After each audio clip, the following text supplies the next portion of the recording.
말씀을 시작하기 전에 저한테는 지난 2주일 동안 뭐라고 딱히 여러분들한테 말씀드리기 어려운 고민이 있었어요. 계속 해결되지 않아서 마음에 어떻게 해야 되나 고민하고 있는데 찬양하는 중에 하나님께서 저에게 감동을 주셨어요. 그래서 저는 사실은 여러분들과 말씀을 나누러 왔는데 제 고민이 찬양 중에 해결이 됐어요, 지금. 그래서 저는 너무 기뻐요. 여러분들한테 말씀 전할 게 아니라 응답하시는 하나님, 그 하나님 앞에 영광 돌려드릴 수 있는 이 말씀의 시작이 되어서 너무 감사하고요. 여러분 오늘 함께 말씀을 나누는 중에 저에게는 먼저 응답하셨던 하나님이 여러분의 삶 가운데도 함께 역사하시기를 소망합니다. 그래서 다른 무엇보다도 말씀이 나에게 부딪히고 또 내가 가지고 있는 기도의 제목들이 내 삶에서 또 하나님의 역사하심으로 드러나고 그러한 것들을 고백하고 내일은 오늘 저녁 오늘 하루를 살아와서 여태까지 오신 것보다 더 복된 삶이시면 좋겠다 싶습니다. 할렐루야. 자, 오늘 말씀 사무엘상 17장 45절부터 47절 함께 읽고 성경 덮지 마시고 우리가 성경 말씀 읽고 말씀 함께 나누겠습니다. 사무엘상 17장 45절부터 47절입니다. 찾으셨으면 교독하시겠습니다. 한 절씩 읽을게요. 다윗이 블레셋 사람에게 이르되 너는 칼과 창과 단창으로 내게 나아오거니와 나는 만군의 여호와의 이름 곧 네가 모욕하는 이스라엘 군대의 하나님의 이름으로 네게 나아가노라. 오늘 여호와께서 너를 내 손에 넘기시리니 내가 너를 쳐서 내 목을 베고 블레셋 군대의 시체를 오늘 공중의 새와 땅의 들짐승에게 주어 온 땅으로 이스라엘의 하나님이 계신 줄을 알게 하겠고. 함께 읽습니다. 또 여호와의 구원하심이 칼과 창에 있지 아니함을 이 무리에게 알게 하리라. 전쟁은 여호와께 속한 것인즉 그가 너희를 우리 손에 넘기시리라. 아멘. 우리가 믿는 하나님은 우리의 예배를 기뻐 받으시는 하나님인 줄로 믿습니다. 우리가 믿고 고백하는 하나님은 우리의 기도에 신실하게 응답하시는 하나님인 줄로 믿습니다. 우리가 믿는 하나님은 예배하는 하나님은 연약한 우리의 육신을 치유하시는 여호와 라파의 하나님인 줄로 믿습니다. 우리 그 좋은 하나님 두 손 들고 좋으신 하나님 찬양합니다. 좋으신 하나님, 좋으신 하나님, 좋으신 하나님, 참 좋으신, 참 좋으신 나의 하나님. 두 눈을 감고 한 번 더 좋으신 하나님, 좋으신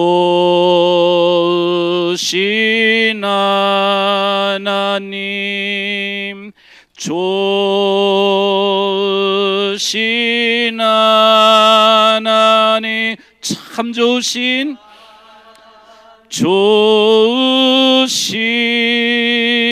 나의 하나님.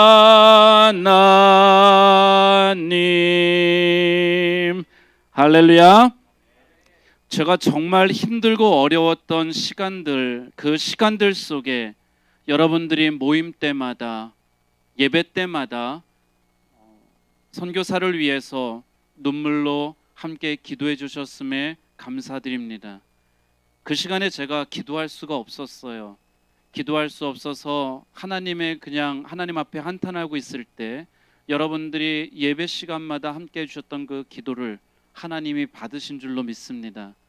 여러분들의 기도를 하나님이 받으셨기에 그 기도의 응답이 저의 석방이었고 무죄 확정 판결이었고 그리고 이 저녁에 여러분들과 함께 말씀을 나눌 수 있는 시간이 된 줄로 믿습니다. 그래서 이 시간에 여러분들의 기도에 응답하신 하나님, 선교사가 힘들어서 기도할 수 없었던 그 시간까지도 여러분들이 함께 기도해 주셨기에 그 기도의 결과를 나타내신 그 하나님, 그 하나님의 이름을 찬양합니다. 제가 안티폴로 시교도소에 수감되어져 있었던 어느 날이었어요.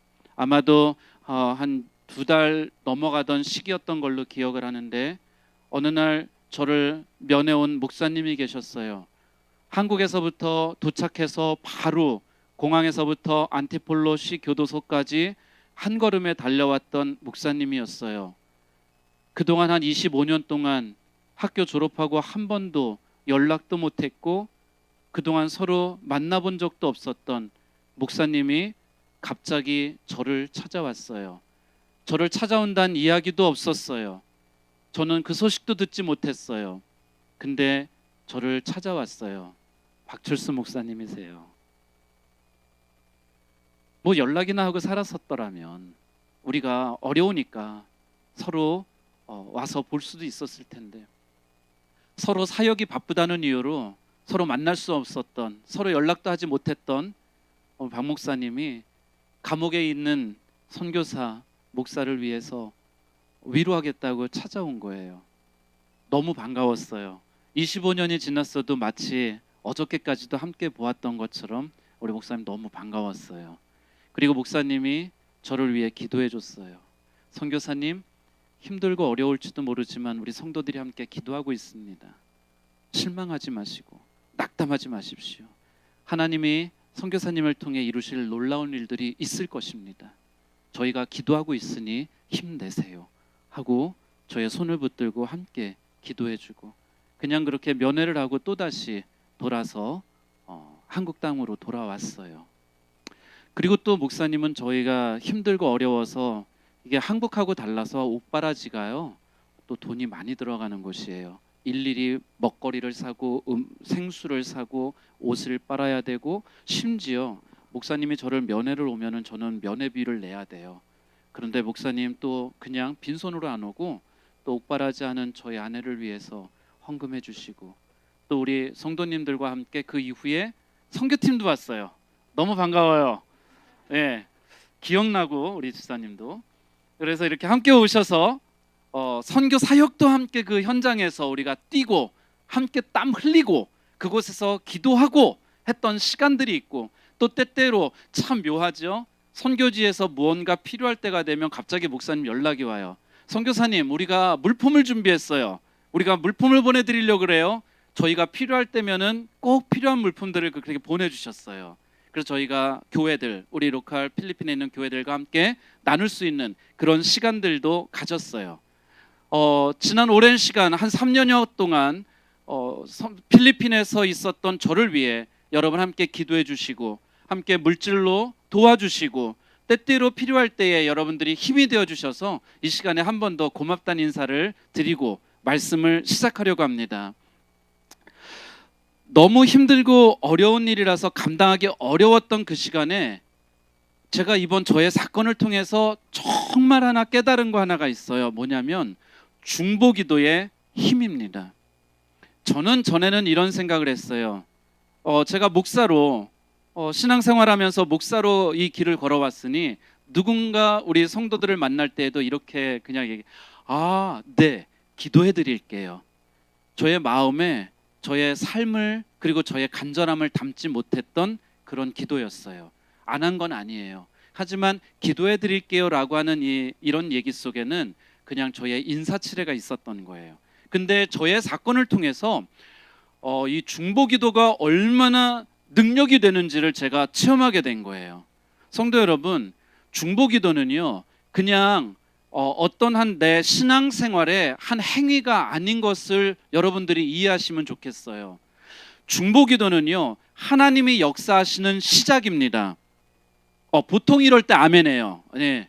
자, 다시 할게요. 여러분, 중보기도는 하나님이 역사하시는 시작입니다. 할렐루야. 중보기도는 하나님이 역사하실 수 있는 힘입니다. 그러니 저를 위해서 그렇게 기도해 주셨던 것처럼 우리 글로벌 파이어 교회의 담임 목사님인 박철수 목사님을 위해 여러분들이 힘써 기도하는 중보자들 되시기를 부탁드려요.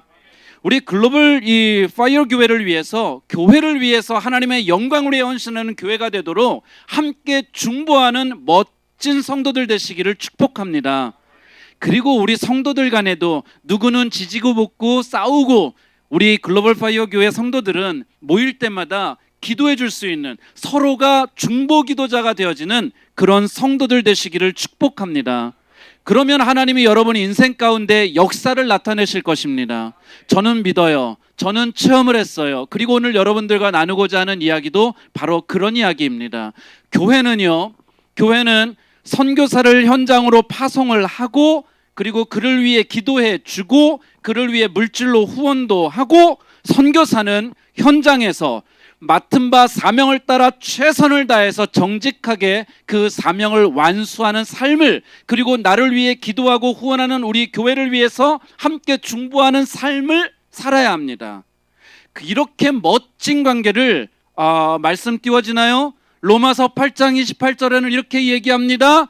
우리가 알거니와, 시작, 우리가 알거니와 하나님을 사랑하는 자 곧 그 뜻대로 부르심을 입은 자들에게는 모든 것이 합력하여 선을 이루느니라. 성도 여러분, 이렇게 멋진 선교지의 백영모 선교사와 오늘도 하나님의 은혜에 감격하며 예배하기를 기뻐하는 글로벌 파이어 교회가 함께 합력하여서 하나님의 선을 이루어가는 멋진 내일을 기대해 보겠습니다. 여러분들도 그런 멋진 삶 사시기를 축복합니다.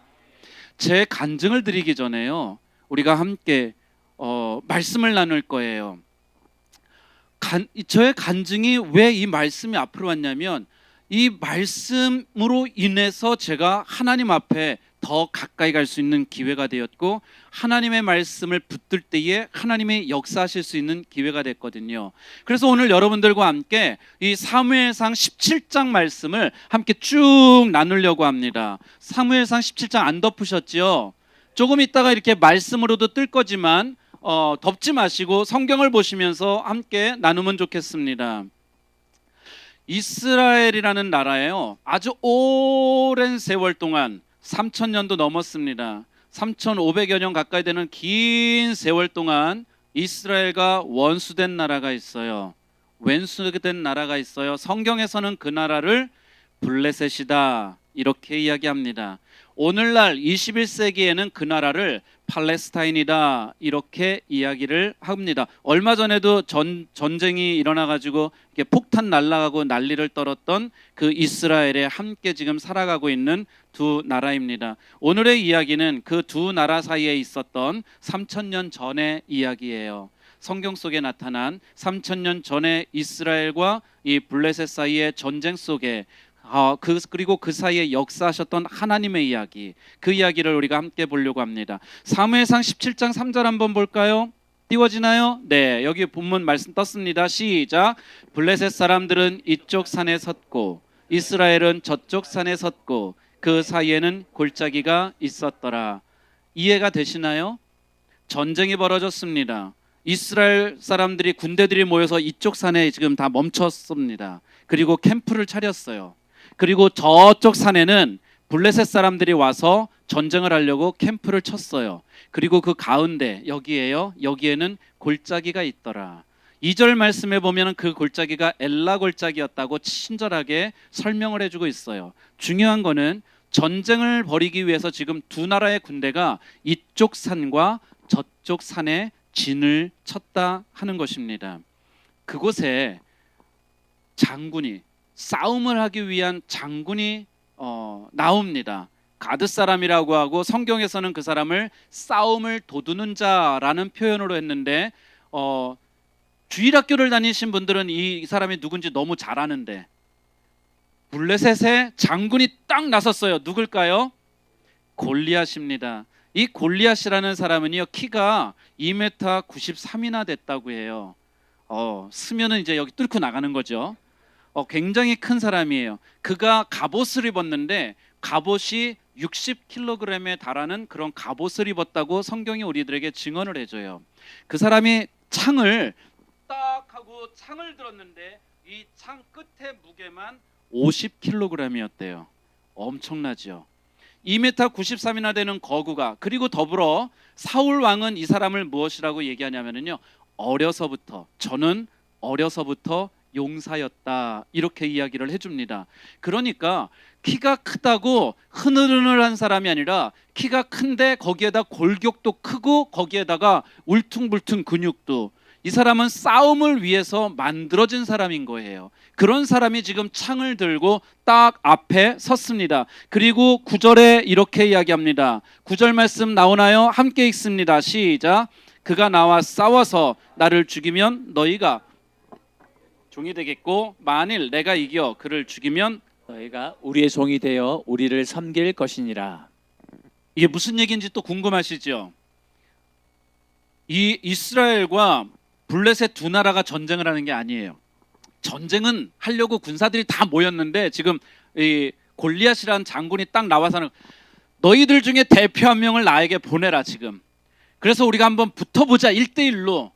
내가 이기면 우리가 너희의 종이 되는 것이고, 만약에 내가 이기면 너희가 우리의 종이 되는 것이고, 내가 지면 우리가 너희의 종이 될 것이니 나와서 나하고 한번 붙어보자 라는 얘기가 17장 9절의 이야기입니다. 지금 막 전쟁이 벌어지기 직전이에요. 이스라엘 군대의 모습도 보면은 여기는 안 나오죠. 11절에 이런 이야기 나옵니다.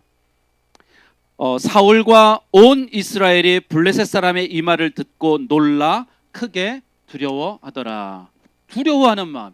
지금 골리앗은 나와라, 나와서 나하고 한번 붙어보자 하고 외치는데 이스라엘 병사들은 그 소리를 듣고 크게 두려워하더라. 24절의 말씀에 보면은 어떻게든지 지금 이 전쟁터에서 죽고 싶지 않기 때문에 도망가려고 합니다. 도망가려고 하는 모습이 24절에 나와요. 이러니 지금 전쟁을 앞둔 두 나라가 전쟁이 되겠습니까? 한 데서는 한껏 나와가지고 전쟁을 한번 해보자고 나와서 외치고 있고, 한쪽은 두려워하는 마음, 어떻게든 어디로든 도망가려고 하는 그 마음, 그런 마음이 있으니 말로는 이스라엘이 우리는 하나님의 백성이다라고 선포하지만 실제로는 지금 전쟁터 앞에서는 나약한 모습, 연약한 모습, 두려워하는 모습, 그 모습 그대로 보여주고 있습니다. 여러분들은 어떻습니까? 나는 하나님의 자녀다라고 이야기를 하지만, 하나님은 우리를 지켜주신다라고 고백을 하고는 있지만, 그러나 삶 가운데에서 오늘도 하나님의 능력이 나의 삶을 통해서 드러날 수 있도록 여러분의 삶을 하나님 앞에 내려놓고 사십니까? 혹시 몰라서 대답은 하지 마세요. 이제 그 이야기를 이곳에 함께 나누려고 합니다. 변수라는 게 있어요. 변수가 뭘까요? 변수는요, 생각하지 못했던 상황을 변수라고 합니다.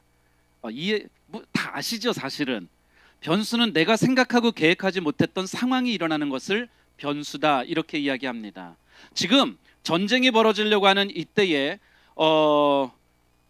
이스라엘이 처음에 전쟁을 위해서 이제 블레셋 가서 박살을 내고 우리가 하나님의 백성인 것을 드러내고 우리가 한번 힘을 내보자 했는데 전쟁을 하면서 변수가 생긴 거예요. 갔더니 키가 큰 골리앗이 떡하니 있는 거예요. 나는 움직이고 싶어. 움직일 수 없고 이 자리에 이렇게 서 있는 것도 변수예요. 저는 움직이면서 얘기를 해야 되는데 가만히 서서 이야기를 하려니까 이게 쉽지가 않아요. 또 어쨌거나 이게 변수예요. 예, 이해되시죠? 장군이 서서 외치는 이러한 상황이 지금 된 것입니다. 근데 이스라엘에게만 변수가 생긴 게 아니에요. 블레셋에게도 변수가 생겼어요. 당연히 골리앗 장군 나가서 외치면 이스라엘 백성들이 두렵고 떨리는 마음에 은매기주거하고 그 앞에 나와서 다 무릎 꿇을 줄 알았는데 거기에 변수가 생겨요. 성경은 이렇게 이야기합니다. 17절 말씀에 어떻게 이야기하냐면요, 그냥 이새의 아들 다윗이었다라고만 이야기를 우리들한테 해줍니다.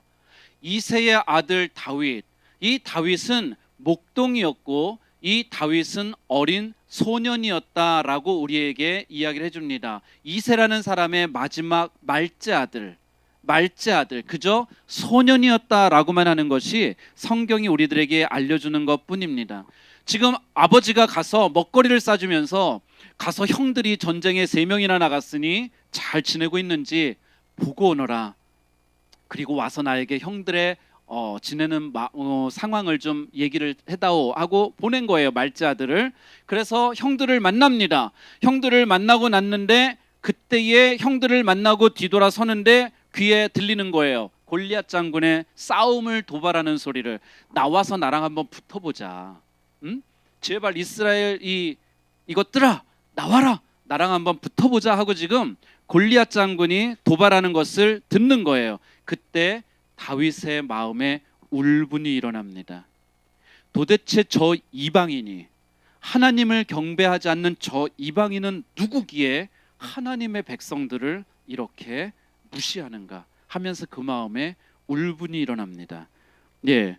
그러면서 사울 왕에게 갑니다. 왕이시여, 나를 전쟁터로 보내주십시오. 내가 가서 지금 저 블레셋의 저 장군과 함께 붙어서 싸워 보겠습니다라고 왕에게 이야기를 합니다. 누가 보아도 이것은 무모한 상황이에요. 어떻게 2m 93의 어려서부터 싸움을 위해, 전쟁을 위해 키워진 사람과 그저 어린 목동 하나가 전쟁을 벌일 수 있겠습니까? 그때 32절은 이렇게 다윗이 왕을 설득합니다. 시작. 다윗이 사울에게 말하되 사람이 낙담하지 말 것이라. 주의 종이 가서 저 블레셋 사람과 싸우리다 하니. 그렇죠. 다윗이 그리고 이어서 말합니다.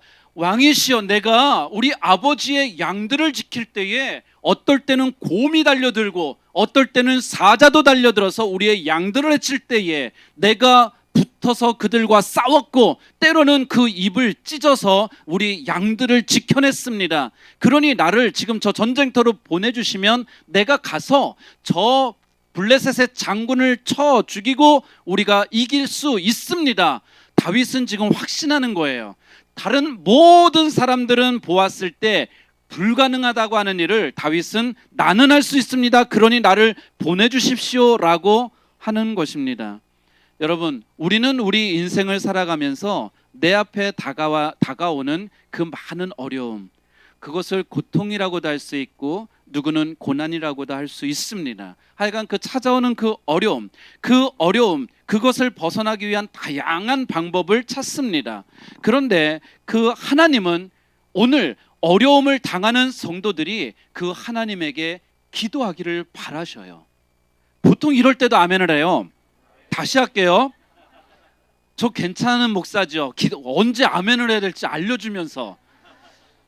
자, 여러분, 우리는 우리 인생의 어려움 때문에 고통스럽다고 생각하고 그 어려움 때문에 그 어려움을 벗어날 수 있는 방법을 찾아가요. 그런데 하나님은 이 고통당하는 내 인생 가운데 하나님의 자녀된 내가 하나님 앞에 기도하기를 바라셔요.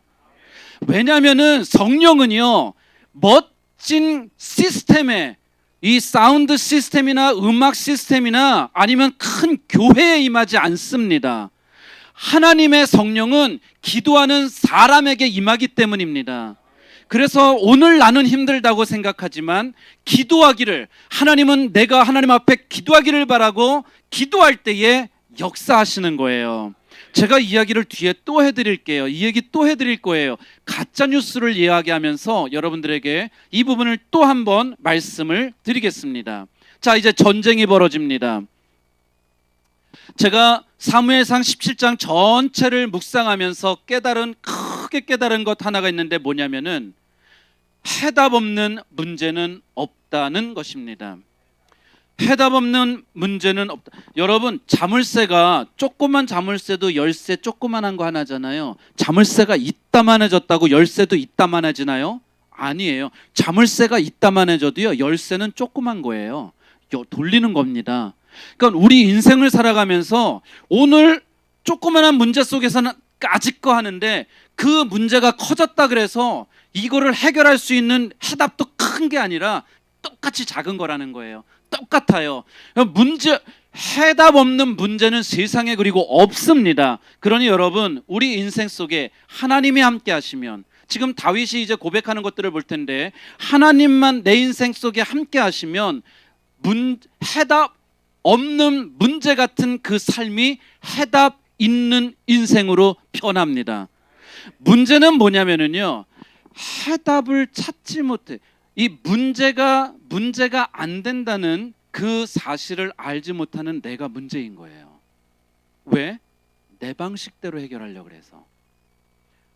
문제의 해답이 있는데 그걸 사람들은, 성도들은 하나님을 믿음에도 불구하고 자꾸만 내 방식대로만 해결을 하려고 해요. 그러다 보니 하나님을 찾지 못하는 거예요.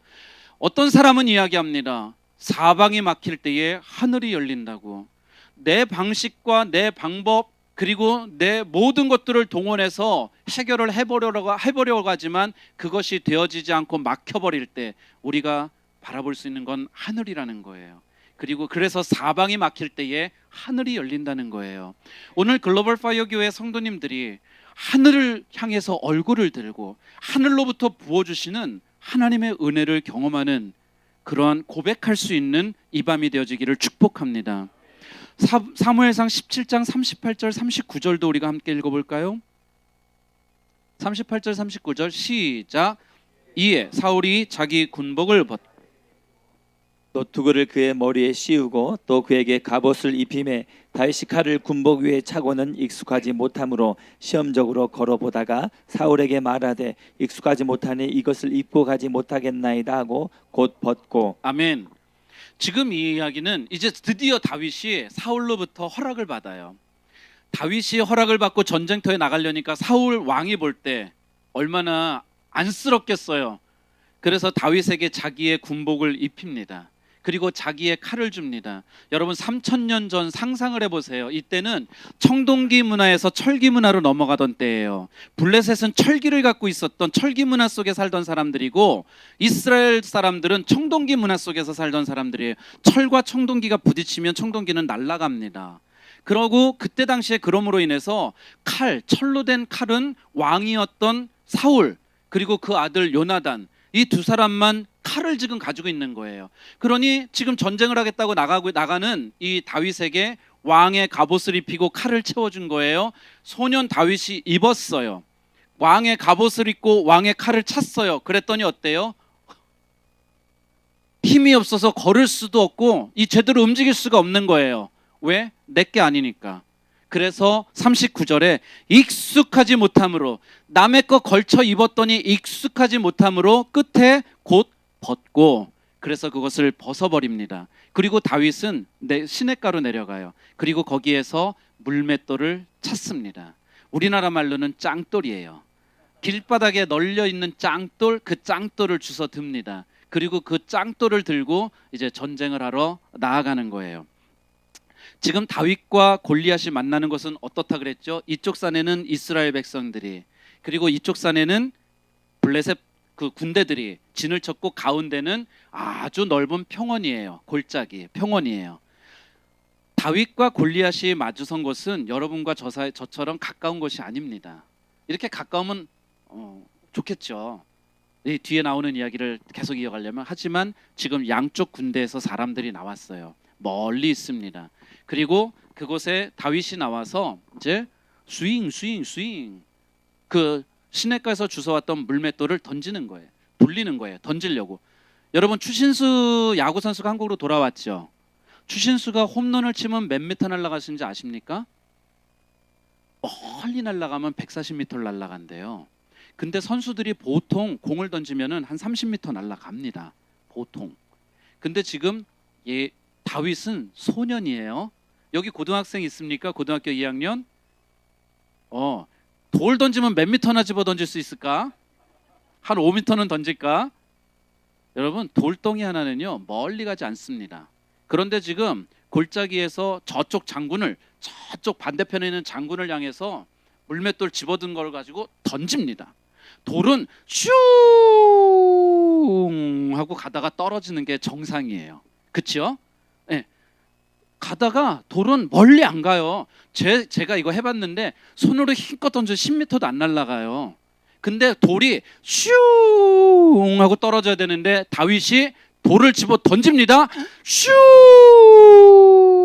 떨어져야 되는데 안 떨어지는 거예요. 여러분 원래는 떨어져야 되느니 안 떨어지는 게 왜 그러냐면은 오늘 45절에 그 비결이 있어요. 다윗이 물맷돌을 집어 던질 때 돌덩이만 집어 던진 게 아니에요.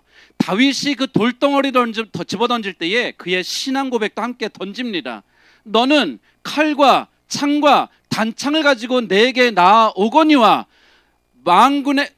만군의 여호와 이스라엘의 이스라엘의 군대의 이름으로 나는 너에게 나아가노라. 다윗이 돌덩이를 집어 던질 때 돌만 던진 게 아니라 자기의 신앙 고백을 그곳에 함께 집어 던졌더니 돌이 끝까지 날아가서 그 골리앗 장군의 이마에 퍽 하고 박혔다는 거예요. 이럴 때 아멘 하시는 거라니까요. 돌덩이가 퍽 하고 박히는 순간에 골리앗은 쓰러졌고 전쟁은 끝이 난 겁니다. 여러분, 어려운 것 같고 힘든 것 같고 안 될 것 같지만 나의 믿음의 고백이 함께하는 그곳에 하나님이 역사하십니다. 하나님의 역사는 어느 날 갑자기 그냥 일어나지 않습니다. 하나님의 역사는 믿음으로 하나님을 고백하는 사람들에게 나타납니다. 그러니 여러분, 하나님의 역사를 보기를 원하십니까? 여러분의 믿음으로 하나님을 고백해낼 수 있어야 합니다. 여러분, 하나님의 역사는 어느 날 갑자기 나타나지 않습니다. 갑자기 나타나는 역사는 하나님의 역사가 아니에요. 하나님을 향해서 간절히 기도하는 그 기도하는 사람들에게 하나님의 역사는 나타납니다.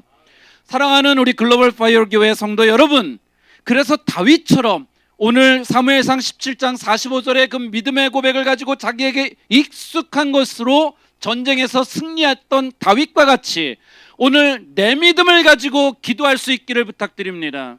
나에게 익숙한 나의 믿음을 가지고 하나님 앞에 전도할 수 있기를 부탁드립니다. 나에게 익숙한 내 믿음을 가지고 나와 함께 성경 공부에 참여할 수 있기를 부탁드립니다. 남의 것이요?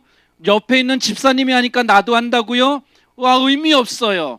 남의 것 내 옷에 걸쳐봤자 맞지 않습니다. 나에게 익숙한 것이 있어요. 나에게 익숙한 그 믿음의 물맷돌을 찾으셔야 돼요. 내게 익숙한 믿음의 물맷돌을 찾음으로써 내가 하나님 앞에 봉사하고 헌신도 하고 헌금도 하고 그러면서 하나님을 체험하는 삶, 그것이 우리 믿음의 성도들의 삶이 아닐까 싶습니다. 사랑하는 성도 여러분, 이 저녁이 사무엘상 17장 45절부터 47절 말씀 함께 나누면서 내게 익숙한 내 믿음의 물맷돌을 찾는 밤, 그 밤 되어지시기를 축복합니다. 저의 성경 이야기는 이렇게 또 마무리가 됩니다. 저는 이제 여러분들과 함께 간증을 나누려고 해요. 왜냐하면 왜 근데 간증 나누기 전에 이 말씀이 앞으로 왔냐면은 이 다윗이 하나님을 향해서 했던 그 고백, 너는 칼과 창과 단창을 가지고 내게 나오느냐? 나는 만군의 여호와 이스라엘의 군대의 하나님의 이름, 그 하나님의 이름으로 내가 너에게 나아가서 너를 작살낼 거다라고 고백하는 그 고백이 있었기에 승리할 수 있었던 것처럼, 제가 이제 여러분들과 함께 나누는 이 간증, 감옥 생활에 대한 간증도 이러한 믿음의 고백이 있어서 그래요. 여러분, 역사는 그냥 일어나지 않는다니까요. 여러분들의 믿음의 고백을 가지고 있을 때, 하나님을 향해 기도할 때, 그때에 하나님의 역사가 일어나는 것입니다. 저는 잘 견뎠습니다. 아까 목사님이 말씀하신 것처럼 사실 저보다 힘들었던 것은 저의 아내일지도 몰라요. 그러나 저는 어쨌거나 그 감옥 안에서 잘 견뎠고, 그리고 하나님은 그 속에서 그 가운데서 역사하시고 인도해 오셨으니 그 모든 영광은 하나님께 돌려드립니다. 하나님께 영광의 박수로 돌려드릴까요? 그래서 저의 일은 백용모 선교사가 한 일이 아니라 하나님이 도우셨던 일이에요. 그 저의 간증이 다 끝났을 때 선교사님 참 고생했구나, 힘들었구나, 이런 이야기를 남기고 싶은 것이 아니라 저의 간증 이야기가 다 맞춰졌을 그때에는 하나님은 선교사의 삶을 통해서 저렇게도 역사하셨구나, 그러니 내 인생 가운데도 역사하시는 하나님을 기대해 보고 싶다, 이런 여러분들의 마음속에 이러한 것이 남는 이 밤이면은 좋겠습니다. 저는 저의 사건은 2018년 5월 30일에 벌어지게 됩니다. 저의 자녀들이 다니고 있는 학교에 제가 아이들 하교를 위해서 들어갔다가 학교 캠퍼스에서 체포가 돼요. 갑자기 경찰들이 다가오더니 저의 이름을 확인하고 체포영장을 보여주면서 이제 손에 수갑을 채우면서 진짜 갑자기 벌어진 일이었어요. 저의 사건이 벌어지니까 제일 먼저 가짜 뉴스가 퍼져요. 가짜 뉴스가 쫙 퍼지면서 이 가짜 뉴스가 저와 저의 가족들에게 또 다른 큰 아픔이 되었습니다. 가짜 뉴스는 그래서 여러분 이따 한 번 더 말씀드릴 거예요. 제가 기도의 부분도 말씀드리지만 가짜 뉴스 말씀드릴 텐데 이 가짜 뉴스를 걷어내는 거, 가짜 뉴스를 뛰어넘는 거, 여기서 신앙생활이 시작되는 것 같다 싶습니다. 그리고 저희는 이렇게 어쨌거나 감옥에 들어가 있는 상태에서 저희 재판이 시작돼요. 재판이 한 번, 두 번 열려지면서 저희가 알게 됩니다. 저희가 체포된 것은 2018년 5월 30일이었는데 이 사건의 시작은 2017년 12월 13일 날 벌어지게 돼요. 어떤 경비원 하나가 선교사라는 사람인데 외국인이 한 손에는 총을 그리고 한 손에는 또 수류탄을 들고 있다 이렇게 경찰에다가 거짓 고발을 합니다.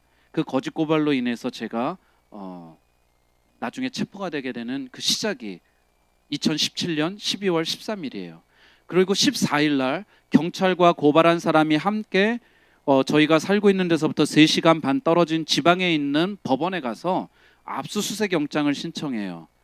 그리고 압수수색 영장이 신청을 하고 그날 바로 나와요. 그리고 15일 또 다음 날 그 압수수색 영장이 집행이 돼요. 필리핀을 조금이라도 아시는 분은 이 서류 한 장 받으려고 그래도 일주일 한 달씩 기다려야 돼요. 필리핀은 뭘 해도 늦습니다. 그런데 고발을 하고 압수수색 영장을 신청하고 바로 나오고 그 다음 날 집행이 되었다. 이건 상상도 할 수 없는 일입니다. 필리핀에서는. 그리고 저에게도 그러한 과정들을 이렇게 경험해 본 적이 있어서 이런 압수수색 영장이 바로 집행된다는 것은요 있을 수도 없는 일이에요. 정말 상상도 안 되는 일입니다. 그리고 이제 제가 이렇게 감옥에 잡혀가잖아요. 잡혀 들어갔어요. 그랬더니 저의 소지품들을 다 압수를 해요. 그때 저희 아내도 쫓아 올라왔어요. 감옥에까지. 그 감옥에까지 쫓아 올라와서 제가 가지고 있던 셀폰은 아내에게, 지갑도 아내에게, 그리고 나머지 가지고 있는 것들도 다 전달을 해줍니다. 이제 외부와 차단이 되는 거예요. 여기서 이제 들어가면은 철창으로 닫고 저는 외부와 차단된 시간이 시작되는 거예요. 들어갔어요. 그랬더니 15평방미터, 평수로 4평 반 정도 돼요. 4평 반 정도 되는 그곳에 사람들이 87명의 사람들이 함께 생활을 해야 되는 거예요. 87명이 4평 반, 그러니까 저기 벽에서부터 한 요만해요. 여기까지 요만 정도 오죠. 예, 그 정도, 그 정도에서 87명의 사람들이 함께 있는 거예요. 제가 들어갔어요. 제 자리가 없죠. 저는 새로운 사람이니까 그냥 서 있었어요. 계속 서 있었어요. 그러니까 새벽이 됐더니 절 보고 앉으래요. 그래서 자리에 앉았어요. 근데 앉았더니 또 여러분 그 의자에 앉으시면 좀 푹신하니 괜찮지요. 시멘트 바닥에서 2시간 앉아 있어 본 적 있으세요? 시멘트 바닥에 2시간 앉아 계시면 너무 아파요. 엉덩이가 너무 아파요. 그래서 일어나려고 이제 또 조금 이렇게 부스시 하면은 앉으래요. 왜? 제가 일었으면 다른 사람들이 제 자리 차지하고 들어오면 또 서 있어야 돼요. 계속. 그러니까 이제 앉지도 못하고 일어서지도 못하고 쓰면은 뭐라 그러고 앉으면 너무 엉덩이가 아프고 이런 시간인 거예요. 근데 저에게 이런 시간들이 왔어요. 화면으로는 안 보이셔도 그냥 이해하시고 여기 계신 분들만.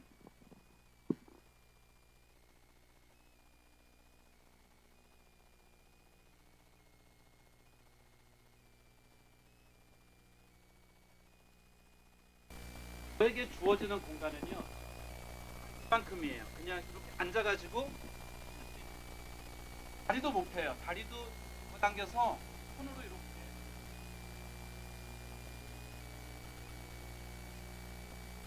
내일 저희 아내가 면회를 올라왔어요.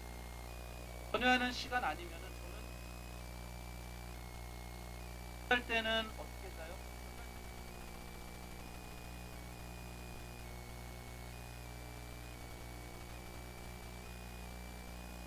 행여라도 발을 뻗다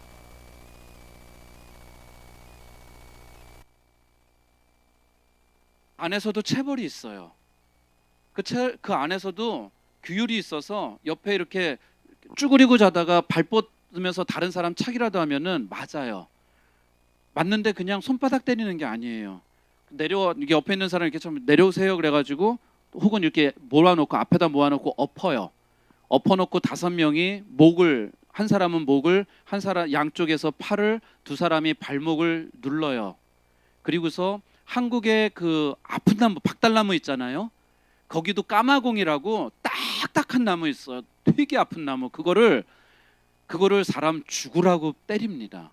한 대 맞으면은요 이렇게 허벅지 있는데 검게 피멍이 올라와요. 두 대 맞으면은요 살점이 터져 나가고 피가 나기 시작해요. 그러니까 제가 앉아 있는 동안에도 그리고 잠자는 동안에도 발을 뻗을 수가 없고 그냥 그 발 구부리고 있는 그 상태 그대로 누워서 저한테 누워서 잘 수 있는 공간은 이제 길이로 70cm예요. 그런 상황 속에서 그곳에서의 첫날, 둘째 날, 셋째 날 그리고 오랜 시간들이 그렇게 지나가요. 거기에는요 87명이 오르락내리락 하면서 같이 있다 보니까 너무 더운 거예요. 좁은 공간에 너무 많은 사람들이 있으니까 저한테 이제 그 발진이 일어나요. 제 몸에 붉게 발진이 일어나면서 가렵기 시작한 거예요. 막 긁었어요. 시원하지를 않아요. 긁어도 시원하지가 않아요. 아내가 약을 가져다 줬어요. 좀 약을 바르면은 나아지는가 싶으면은 그 허벅지에서 시작된 게 여기 허리로, 또 허리에다가 약을 발라주면 등짝에다 약을 발라주면 또 다른 몸으로, 온 몸을 돌아가면서 한 90여일 넘도록 그 발진이 일어나는데 너무 제가 가장 힘들었던 일 중에 하나였어요.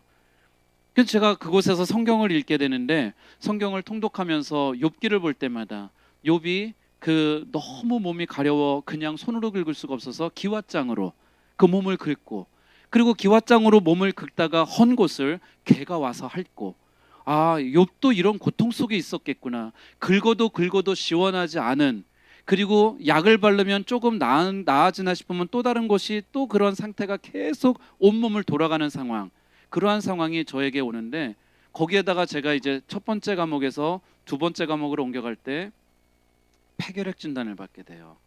그러니까 지금도 몸이 힘들어가지고 고통스러운데 폐결핵 진단을 받으니까 약도 먹어야 되고, 그 약을 먹으면은 여러분 혹시 드셔보셨나 모르겠어요. 몽롱해지고 힘도 없어지고 밥도 안 먹게 되고 참 되게 약이 그렇습니다. 그러한 약도 그 안에서 이제 먹게 되어서 어려움 중에 더 큰 어려움이 더해지는 그러한 상황이 이제 그 안에 있게 됐죠. 그리고 저는 그때는 몰랐어요. 그 병이 어떤 병인지. 나중에 한국에 와서 이렇게 대화하는 중에 보니까 감옥 안에 햇빛이 없어요. 밖에 나갈 수도 없고 햇빛이 안 들어와요. 창이 30cm 높이의 1m 50짜리 창이 하나 있는데 바람이 들어오는 곳은 있는데 햇빛이 안 들어와요. 그러니까 그곳을 바라볼 때 환하면 낮이고 까마면 밤인데 햇빛을 보지 못하는 그 재소자들이 그곳에 1년, 2년, 3년씩 있는 사람들이 있어요.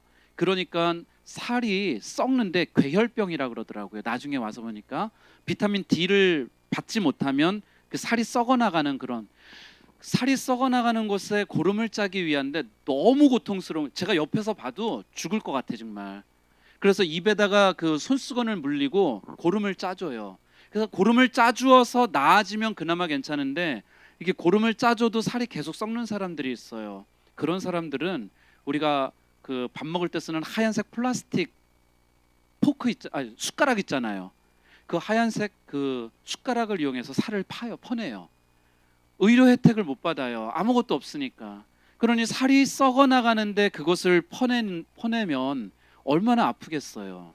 거기서 그 사람들은 그렇게 삶을 그냥 살아가야 되는 거예요. 그러면서 제가 거기서 죽어나가는 사람을 봅니다. 제가 126일 동안 세 군데 감옥을 가게 되는데요.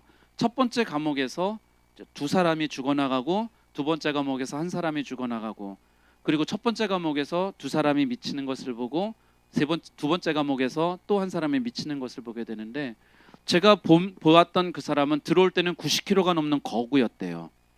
90kg가 넘는 거구가 제가 그 사람을 만났을 때에는 뼈에다가 가죽만 둘러놓은 거예요. 일어날 힘이 없어요. 살은 둘째치고 근육이 모두 없어져 가지고 이 사람은 일어나지도 못해요.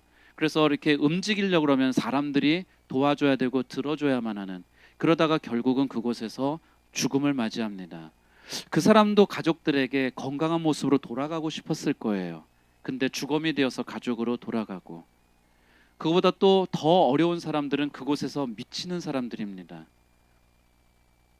이 이 사람들은 재소자들은요 힘들고 어려운 삶을 살아왔던 사람들이 많아요. 근데 그곳에 와서 그 삶을 견디지를 못하고 미치는 거예요. 미치는 사람들을 단속하는 방법도 되게 단순합니다. 아무것도 없잖아요. 그러니까 이 사람이 이제 미쳤다, 미친 증상은 소리를 지르는 겁니다. 계속 소리를 질러요. 그러면은 사람들이 그 사람을 데리고 와서 입에다가 재갈을 물려요. 그리고 손을 뒤로 해가지고 손을 테이프로 감아요. 못 움직이게. 허벅지하고 종아리를 또 테이프로 감아요. 못 움직이게. 그리고 사람을 시켜서 돌아가면서 그 사람을 한 구석으로 몰아서 옆으로 뉘어놓고 발로 밟고 있습니다. 소리 지르지 말라고. 미친 사람들을 거기서 대하는 방식이었어요. 그러니 죽어나가는 사람을 보고 미치는 사람을 보면서 아, 나는 여기서 이렇게 미치면 안 되겠다. 나는 여기서 죽어나가면 안 되겠다. 어떻게든 살아나가서 하나님이 내 삶 가운데 어떤 역사를 일으키셨는지에 대한 이러한 이야기들을 내가 해야 되겠다. 그러면서 하나님을 찾게 되죠. 하나님 앞에 저의 기도가 더 간절해졌죠. 하나님, 나는 여기서 죽어나갈 수 없습니다. 난 여기서 미치면 안 됩니다. 하나님, 내가 집으로 온전하게 돌아갈 수 있도록 도와주세요라고 하나님 앞에 기도하죠.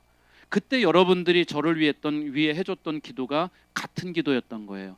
백영모 선교사, 고통 중에 억울하게 있는 감옥에 있는 백영모 선교사를 하나님 풀어주세요라고 하셨던 여러분들의 그 기도가 제가 그곳에서 함께 하나님 앞에 나는 살아서 돌아가겠습니다, 미쳐서 가지 않겠습니다라고 기도했던 그 기도였던 것입니다. 그리고 이제 제가 두 번째 감옥으로 옮겨가게 돼요. 두 번째 감옥은요, 다른 이 공간이 10평으로 공간이 넓어졌어요. 2배 정도 늘어났어요. 근데 사람들도 150명으로 늘어났어요. 똑같이. 그러니까 사실은 뭐 넓어진 게 아니에요. 어려워졌어요. 뭐가 어려워졌냐면 87명이 화장실 하나를 사용했는데 이제는 150명이 화장실 하나를 써야 돼요. 그러니까 집에 화장실 이렇게 하나씩 2개씩 있으시잖아요. 그렇죠? 우리 가족이 3명, 4명 이렇게 쓸 때도 가족들끼리 빨리 나와 그러면서 막 어려운데 이제는 더 어려워진 거예요. 화장실 하나를 두고 150명이 써야 돼요. 그러니 제가 일을 보기 위해 화장실 가서 변기에 앉으면은요, 거기에는 항상 옆에 샤워하는 사람이 있어요. 그리고 또 제가 일을 볼 때는 항상 그 앞에 그 자기가 뭐 땀나는 자기 옷을 빨거나 아니면 그 음식 먹었던 식기, 그릇을 닦는 사람, 그 화장실 안에는 항상 사람들이 북적북적해요. 혼자서 화장실 사용해 보는 게 또 소망인 거예요. 편하게 화장실에 앉아서 일 보고 싶다. 그리고 어느 날 아침이 됐어요. 아침에 일어났는데 기분이 쎄한 거예요. 그래서 신청을 했어요. 나 화장실 사용하고 싶어요. 오케이. 그리고 1시간이 지납니다. 그리고 또 1시간이 지나요. 내 순서가 안 오는 거예요. 이제 점점 힘들어지기 시작했어요. 몸에는 그 닭살이 돋아오르기 시작하고, 그리고 또 1시간이 지났어요. 이제는 아무것도 안 해요. 그냥 한 곳에다가만 힘을 주고 누가 건드리기만 하면 터질 것 같으니까 한 곳에만 힘을 주고 나 아직도 내 순서 안 왔느냐고 아직도 기다리래요. 여러분, 세상 사람들이 말하는 이 똥줄이 탄다는 게 이런 거구나. 아무것도 할 수 없고 그저 한 곳에다가만 힘주고 기다려야 되는 이게 똥줄이 타는 거구나. 제가 그날 거기서 그걸 3시간 반 만에 화장실을 갔는데 정말 창자가 쏟아지는 듯한 그런 쾌변이 제가 그런 일도, 어려운 중에도 그런 일도 있었어요. 굉장히 즐거우신가 봐, 목사님. 저는 그때 큰일 나는 줄 알았어요. 너무 힘든데 더구나 실수하면 맞잖아요. 맞는 게 사실은 실수하는 것보다 맞는 게 더 큰일인 거예요. 한 대만 맞아도 진짜 죽을 것 같다니까요. 그러니까 그런 모습을 계속 체벌이 이루어지는 것을 보면서 난 참아야 돼, 견뎌야 하느니라. 그러고 나서 시간들을 보내게 됐죠. 그런 시간들이 저의 감옥 생활 속에 있었던 시간이에요.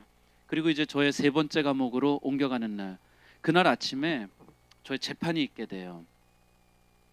아침에 재판을 갔다가 다시 돌아왔어요. 저의 큰딸이 그때 재판을 계속 도와주기 위해서 한국에서 이제 인턴을 하다가 다시 필리핀 와서 저의 옥바라지를 어머니와 함께 돕게 되는데, 그날 이제 저의 큰딸이 재판을 왔다가 들어오고, 갔다 와서 이제 점심 시간이 지났기 때문에 저의 큰 딸이 도시락을 싸와요. 그래서 도시락을 이렇게 열어 가지고 도시락을 한 두 숟가락 먹는데 교도관이 저를 부르는 거예요. 백영모 씨, 저의 영어 이름이 데니엘이거든요. 다니엘. 그래서 데니엘 하고 저의 이름을 부르는 거예요. 그래서 제가 yes sir 그러면서 딱 일어났어요. 밥 먹다가. 저는 그때만 해도 그게 무슨 의미인지 몰랐죠. 저의 이름이 불려질 때 여러분들의 이름도 불려질 겁니다. 교도관이 저의 이름을 부르고 제가 네 여기 있습니다 하고 대답하는 순간에 교도관은 저를 오라고 해요. 갔죠. 그랬더니 함께 지냈던 다른 재소자가 제가 감옥에서 생활했던 조그만한 플라스틱 박스가 있어요. 성경책 넣어놓고 제 일기장 넣어놓고 제 속옷 넣어놓던 조그만한 플라스틱 박스예요. 그 박스를 다른 사람이 가져오는 거예요. 그리고서 저는 바로 불과 정말 한 2, 3분 사이에 그 상자를 들고 저는 그 다른 감옥으로 옮겨가게 돼요. 왜 이야기를 드리냐면 여러분, 하나님이 저는 재소자가 교도관이 저의 이름을 부른 건데 하나님이 여러분의 이름을 부르실 때가 있어요. 하나님이 여러분의 이름을 부르실 때 변명할 수도 없고요. 지체할 수도 없습니다. 하나님 잠깐만요. 내가 가족들하고 인사해야 되거든요. 내가 함께했던 친구들하고도 인사해야 되거든요. 지체할 수가 없어요. 이름이 불려지면 바로입니다. 그래서 오늘 저녁에 이 예배에 참여하고 있는 성도님들에게 먼저 저의 감옥 이야기 속에 이런 이야기를 드리고 싶은 거예요. 바로 지금이에요. 내일은 아무도 우리의 인생을 보장해 주지 않았습니다.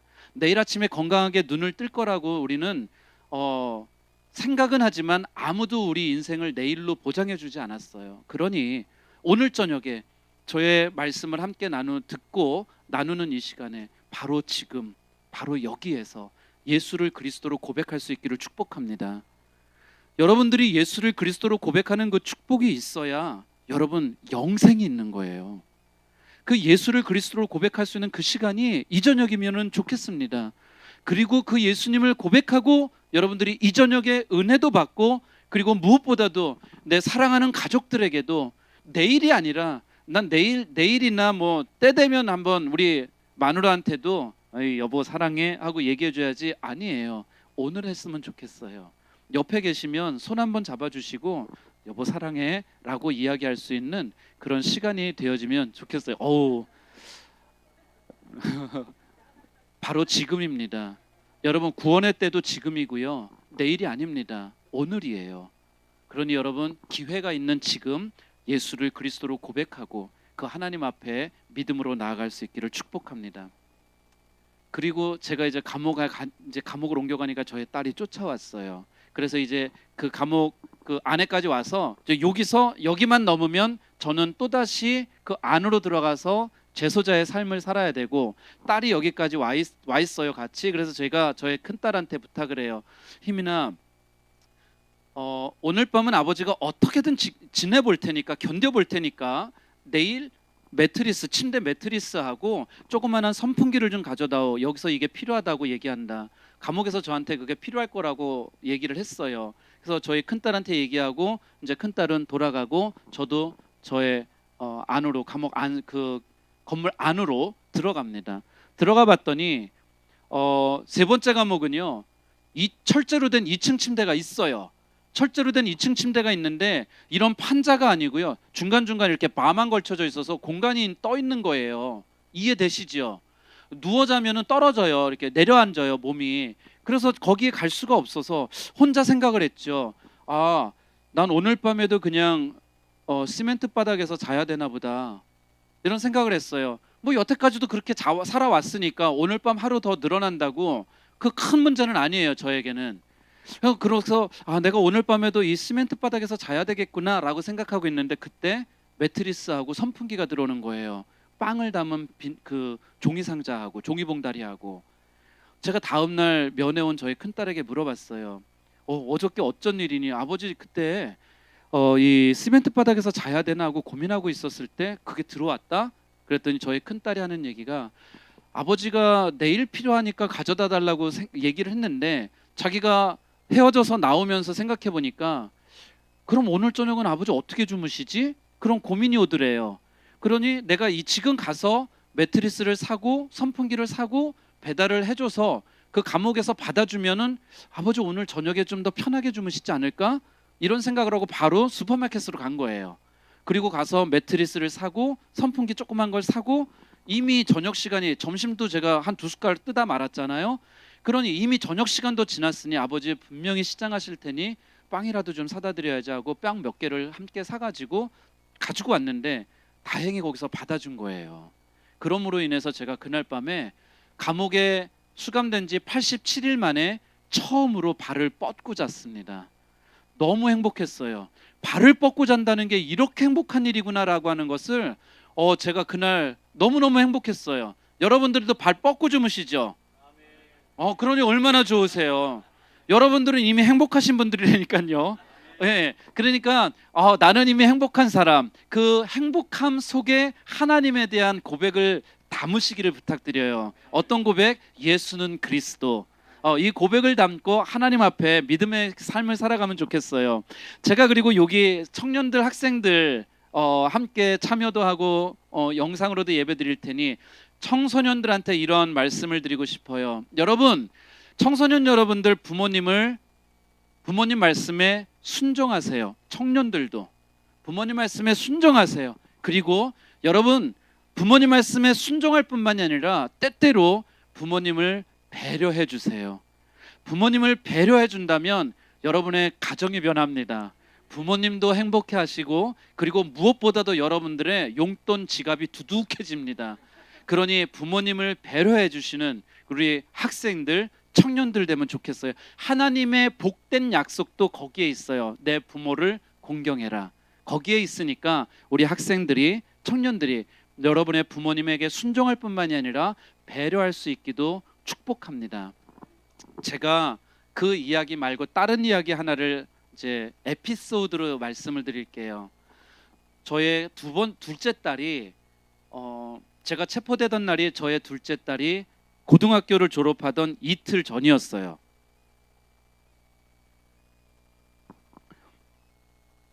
자식 자랑은 팔불출이라 그러던가요? 근데 제가 조금만 할게요. 저의 둘째가 공부도 되게 잘했어요. 학생 회장도 했어요. 학교에서 운동으로 짱이었어요. 서구 선교사들 자녀들과 우리 동양 선교사들 자녀들이 함께 다니는 선교사 자녀학교에 아시아계, 동양계 선수를 주장을 준 적이 없어요. 거의 60년 역사에. 근데 저희 둘째가 고등학교 4년이거든요. 초등학교 5학년, 중학교 3학년, 고등학교 4학년 12년제인데 고등학교 3학년, 고등학교 4학년 2년을 얘가 배구부 주장을 한 거예요. 굉장히 잘하는 거예요. 별로 감이 안 오시나 봐요. 네. 뭐기야 뭐 선교사 딸 얘긴데 여러분들의 자녀 얘기 아니니까. 하여간 저의 딸이 조금 괜찮았어요. 공부도 잘하고 리더십도 있고 운동도 엄청 잘하고. 그래서 당연히 얘는 좋은 학교 갈 줄 알았어요. 한 번에 갈 줄 알았어요. 근데 떨어진 거예요. 대학이 안 된 거예요. 그래서 그냥 졸업을 하고 필리핀에 남아있는. 근데 이게 하나님의 역사였던 거예요. 도우심이었던 거예요. 왜냐하면 저희 둘째가 대학이 돼서 그냥 한국으로 왔잖아요. 그러면은 졸업하기 이틀 전에 제가 체포돼서 감옥에 갔기 때문에 엄마 혼자서 그 모든 일들을 감당해야 되는데 저희 둘째가 남아있음으로 인해서 운전도 해주고, 면회를 한 사람 들어가면 한 사람은 차에 남아있어야 되거든요. 그러니까 엄마가 면회할 때는 저희 딸이 남아있고, 면회 끝나고 엄마가 나오면 저희 딸이 또 올라와서 또 저를 면회해주고, 이런 일들이 그때는 대학을 떨어졌다는 아쉬움 때문에 그랬는데 지나고 보니까 여기에도 하나님의 섭리가 있었던 거예요. 얘를 남겨두심으로 인해서 큰언니가, 첫째가 그 인턴을 그만두고 돌아올 때까지, 와서 저희를 함께 도와줄 때까지 이 둘째가 그 일을 다 감당을 해주던 거예요. 그리고 드디어 이제 대학이 됐어요. 대학이 되어가지고 한국으로 돌아와야 되는 날, 그날 아침의 이야기를 해드릴게요. 사진 좀 보여주실래요? 이 사진이 뭐냐면은요, 저도 나중에 와서 찾은 사진이고, 사실은 제가 찾은 사진이 아니라 인터넷에 이게 올라왔는데, 제가 두 번째 우리 박 목사님께서 면회 왔던 그 감옥이고, 그때에 찍혔던 유일한 사진이에요. 공식적으로. 마이크 들고 있는 게 전데요. 이제 이 사진의 설명을 드리려고 저의 딸 얘기도 한 거예요. 저희 딸 자랑하려고 그런 게 아니라 저의 딸이 대학이 되어서 한국으로 돌아오는 날 아침이 이 사진입니다. 어떤 이야기냐면 150 두 번째 과목은 150명이 그 10평에서 함께 생활한다 그랬잖아요. 이 사람들이 지금 모여 있는 이곳에 일주일에 2번씩 나와서 미팅을 해요. 커뮤니티 미팅이라 그러는데 커뮤니티 미팅에서 뭘 하냐면은 애국가도 부르고 필리핀 국가죠. 그리고 밖에 소식 뉴스에서는 무슨 일이 일어났는지도 서로 알려줘요. 그리고 또 같이 지내는 그 150명 중에 특별히 어떤 이 가족 중에 어떤 일이 일어났었는지 뭐 이런 것도 서로 정보도 교환하고 그러는 미팅을 하는 날이에요. 어느 날 저 미팅을 하는데 저를 보고 나오라는 거예요. 저보고. 그래서 나갔어요. 그랬더니 노래를 하래요. 목사가 무슨 노래를 할까요? 그래서 제가 노래를 아까 우리 처음 시작했던 좋으신 하나님을 따갈로거로 필리핀 말로 앙디오 사이마부디 하면서 이제 좋으신 하나님 찬양을 했어요. 그랬더니 사람들이 되게 좋아해요. 들어가래요. 그리고 저의 딸이 한국으로 돌아와야 됐던 날 제가 저의 딸한테 얘기했어요. 야, 아버지가 1대1로 전도할 기회가 없으니까 나와서 노래를 하랜다. 그래서 아버지가 복음 선가를 했다. 그 사람들이 다 그 노래를 들었다. 하나님은 1대1로 복음 전하는 게 안 되니까 이 찬양을 통해서 듣게 하시고 그들이 하나님의 이름을 부를 수 있게 하시나 봐. 이런 얘기를 제가 둘째 딸하고 했어요. 아멘, 감사합니다. 그리고 이제 이날 또 모임이 있는데 절 보고 나와서 또 노래를 하라는 거예요. 그래서 제가 부탁을 했죠. 그럼 지난번에 내가 좋으신 하나님을 다 찬양을 했었는데 다 아는 거 아니냐 이거는. 그러니까 이 찬양을 다 같이 불러다오. 그러면은 내가 다른 노래를 하면서 좋으신 하나님 하면서 이제 찬양을 같이 다 150명이 다 했어요. 그리고서 나의 하나님 하고 끝났을 때 제가 Then sings my soul, my Savior God to thee 하면서 주님의 높고 위대하심을 하면서 영어로 찬양을 시작했어요. 근데요, 여러분 그거 아십니까? 감옥안은요 굉장히 시끄러워요. 정신줄을 놓으면 안 되는 곳이기 때문에 한 얘기 또 하고 한 얘기 또 하고 자기 인생 가운데 있었던 얘기를 또 해주고 어저께도 들었고 어저께 밤에도 들었는데 오늘 아침에도 처음 듣는 얘기 마냥 정말 우와 똑같은 얘기를 계속해요. 정신줄 놓지 않느라고. 그러니까 굉장히 시끄러워요. 24시간. 근데 이 아침에 저희 150명이 함께 있을 때 저희만 있는 게 아니에요. 1,500명이 그 같은 감옥에서 생활을 해요. 1,500명이. 그리고 저희는 150명이 이날 아침에 그 공간에서 하는 거고. 근데 제가 그 앞에 노래를 하라 그래서 주님의 높고 위대하심을 하고 찬양을 하는데 정말 고요한 거예요. 사람들이 막 떠들다가요 와서 창살에 달라붙어요. 주님 하나님의 이름을 저는 그 사람들한테 복음 전할 기회가 없잖아요.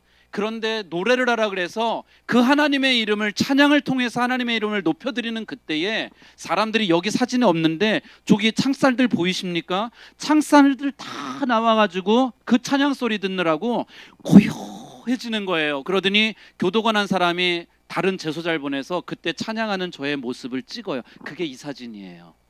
그렇게 해서 한 사람 한 사람에게 전도하는 게 안 되니까 하나님은 또 이런 시간 찬양 속에서 당신의 이름이 드러나도록 그리고 이 제소자들이 하나님의 이름을 들을 수 있도록 하는구나. 그러면서 이제 이 아침이 맞춰지는데 이 모임을 마쳤어요. 그리고 제가 다시 방으로 들어가야 되니까 가려고 그러는데 교도관이 저를 불러요. 그래서 나왔어요. 그랬더니 저의 둘째 딸이 거기 서 있는 거예요. 그러니까 우리가 여러분들이 저하고 함께 같이 같은 방에서 지내는 제소자들이면 이렇게 찬양을 했잖아요. 그동안에 제가 그렇게 노래하고 찬양하는 모습을 뒤에서 저의 딸이 서서 보고 있던 거예요. 오늘 이제 11시 비행기로 한국을 가야 돼요. 그러면서 새벽에 작정을 하고 올라온 거예요. 저희 둘째가. 감옥은 아침에 안 열어요. 오후 2시에 열어줘요.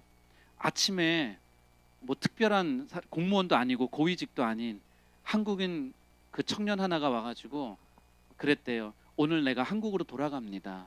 근데 아버지가 이 안에 계세요. 그러니 아버지를 좀 만나고 갈 수 있게 해주세요. 원래는 안 해주는 건데 그랬더니 거기서 문을 열어주더라는 거예요. 그리고 그때가 저의 둘째가 와서 딱 서서 보았을 때가 제가 서서 찬양하던 때예요.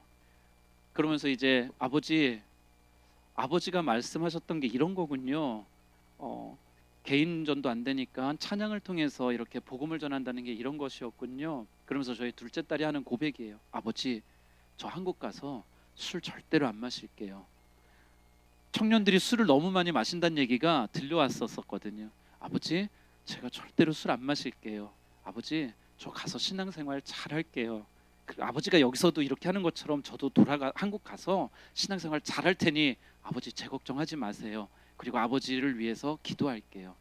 그리고 그날 저의 둘째 딸을 제가 끌어안고서 해줄 수 있는 모든 축복 기도를 해줬어요. 이 둘째 딸이 한국으로 돌아와서 새로운 생활을, 이제 대학 생활을 시작해야 되니까 그렇게 해달라고. 그리고 지금도 아주 잘 지냅니다. 그리고 농구부, 여기 와서는 농구를 했어요. 배구를 안 하고 농구부 주장으로 지금 대회마다 인터넷 치면은요 이렇게 다 나와요. 괜찮은 우리 딸입니다. 네. 하여간 저의 감옥 생활은 힘들었습니다. 이렇게 늘 앉아 있어야 되고 일어날 때도 이렇게 일어나지 못해요. 이렇게 공간이 요만큼밖에 안 돼서 이게 저희 아내가 면회를 오잖아요. 면회 오는 거 가려면 이러고 가야 돼요. 이렇게. 왜? 제가 있는 공간이 요만큼밖에 안 되거든요. 위아래도. 87명이 그 4평에 있을 때 혹은 150명이 그 10평 공간에 있으려니까 이렇게 벙커베드처럼 3층으로 만들어 놓고 거기에 가서, 그래서 필리핀 감옥을 인간 닭장이라 그래요. 들어가서 쭈그리고 가만히 앉아 있어야 되는 그런 상황이어서, 하여간 그런 상황 속에 시간이 지나갑니다. 이제 하나님의 감동에 대한 이야기를 여러분들과 나누려고 해요. 제가 체포된 죄목은 불법 총기류, 권총이에요. 그리고 불법 폭발물, 수류탄을 가지고 있었다라고 어떤 경비원이 경찰에다가 거짓 고발을 하면서 시작된 것이었습니다.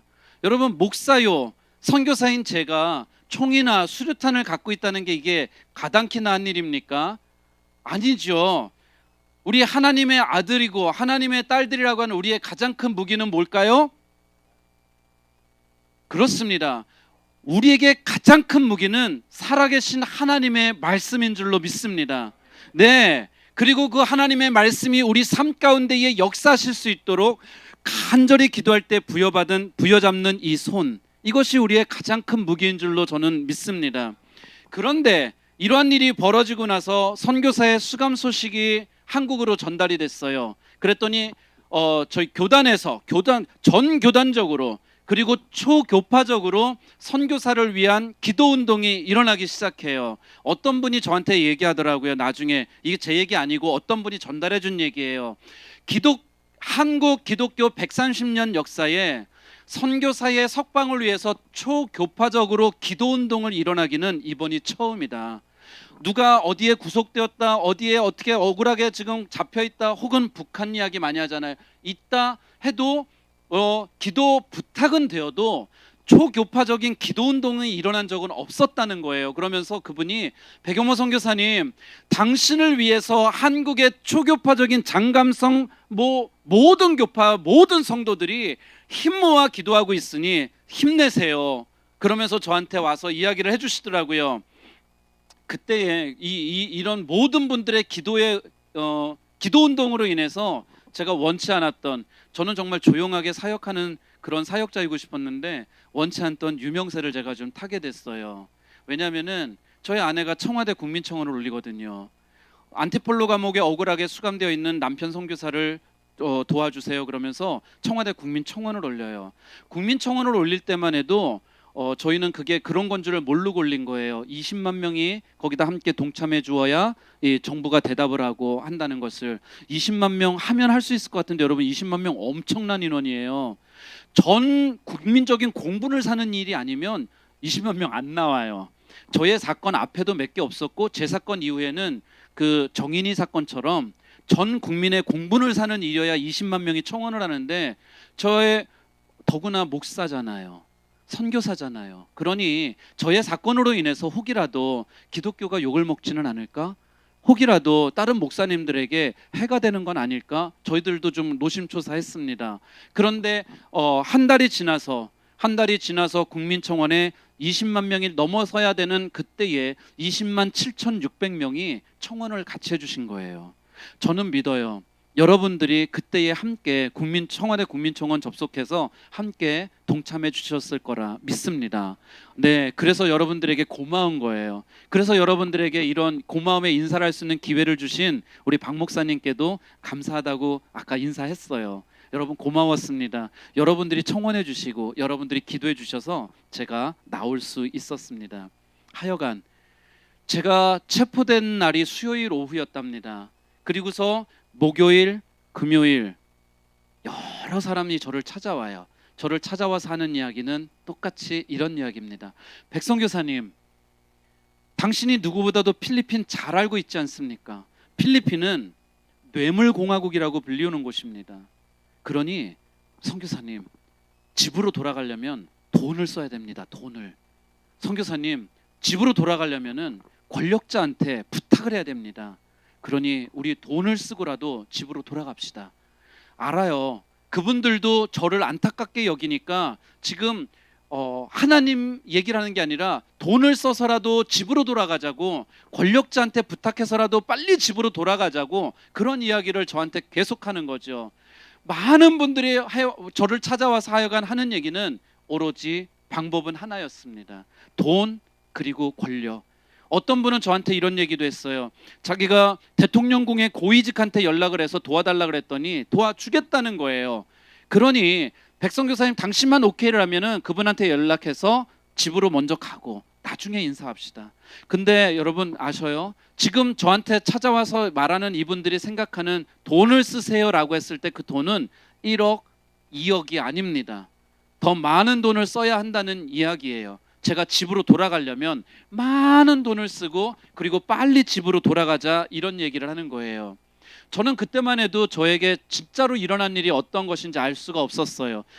그때 당시에 선교사협회 회장님은 저한테 이 일이 빨리 목사님 이 감옥에서 나갈 수 있도록 편지라도 좀 한번 써봐라. 그래서 제가 편지도 써봐요. 여기서 빨리 나갔으면 좋겠다라고 하는 그런 편지를 제가 써보기도 해요.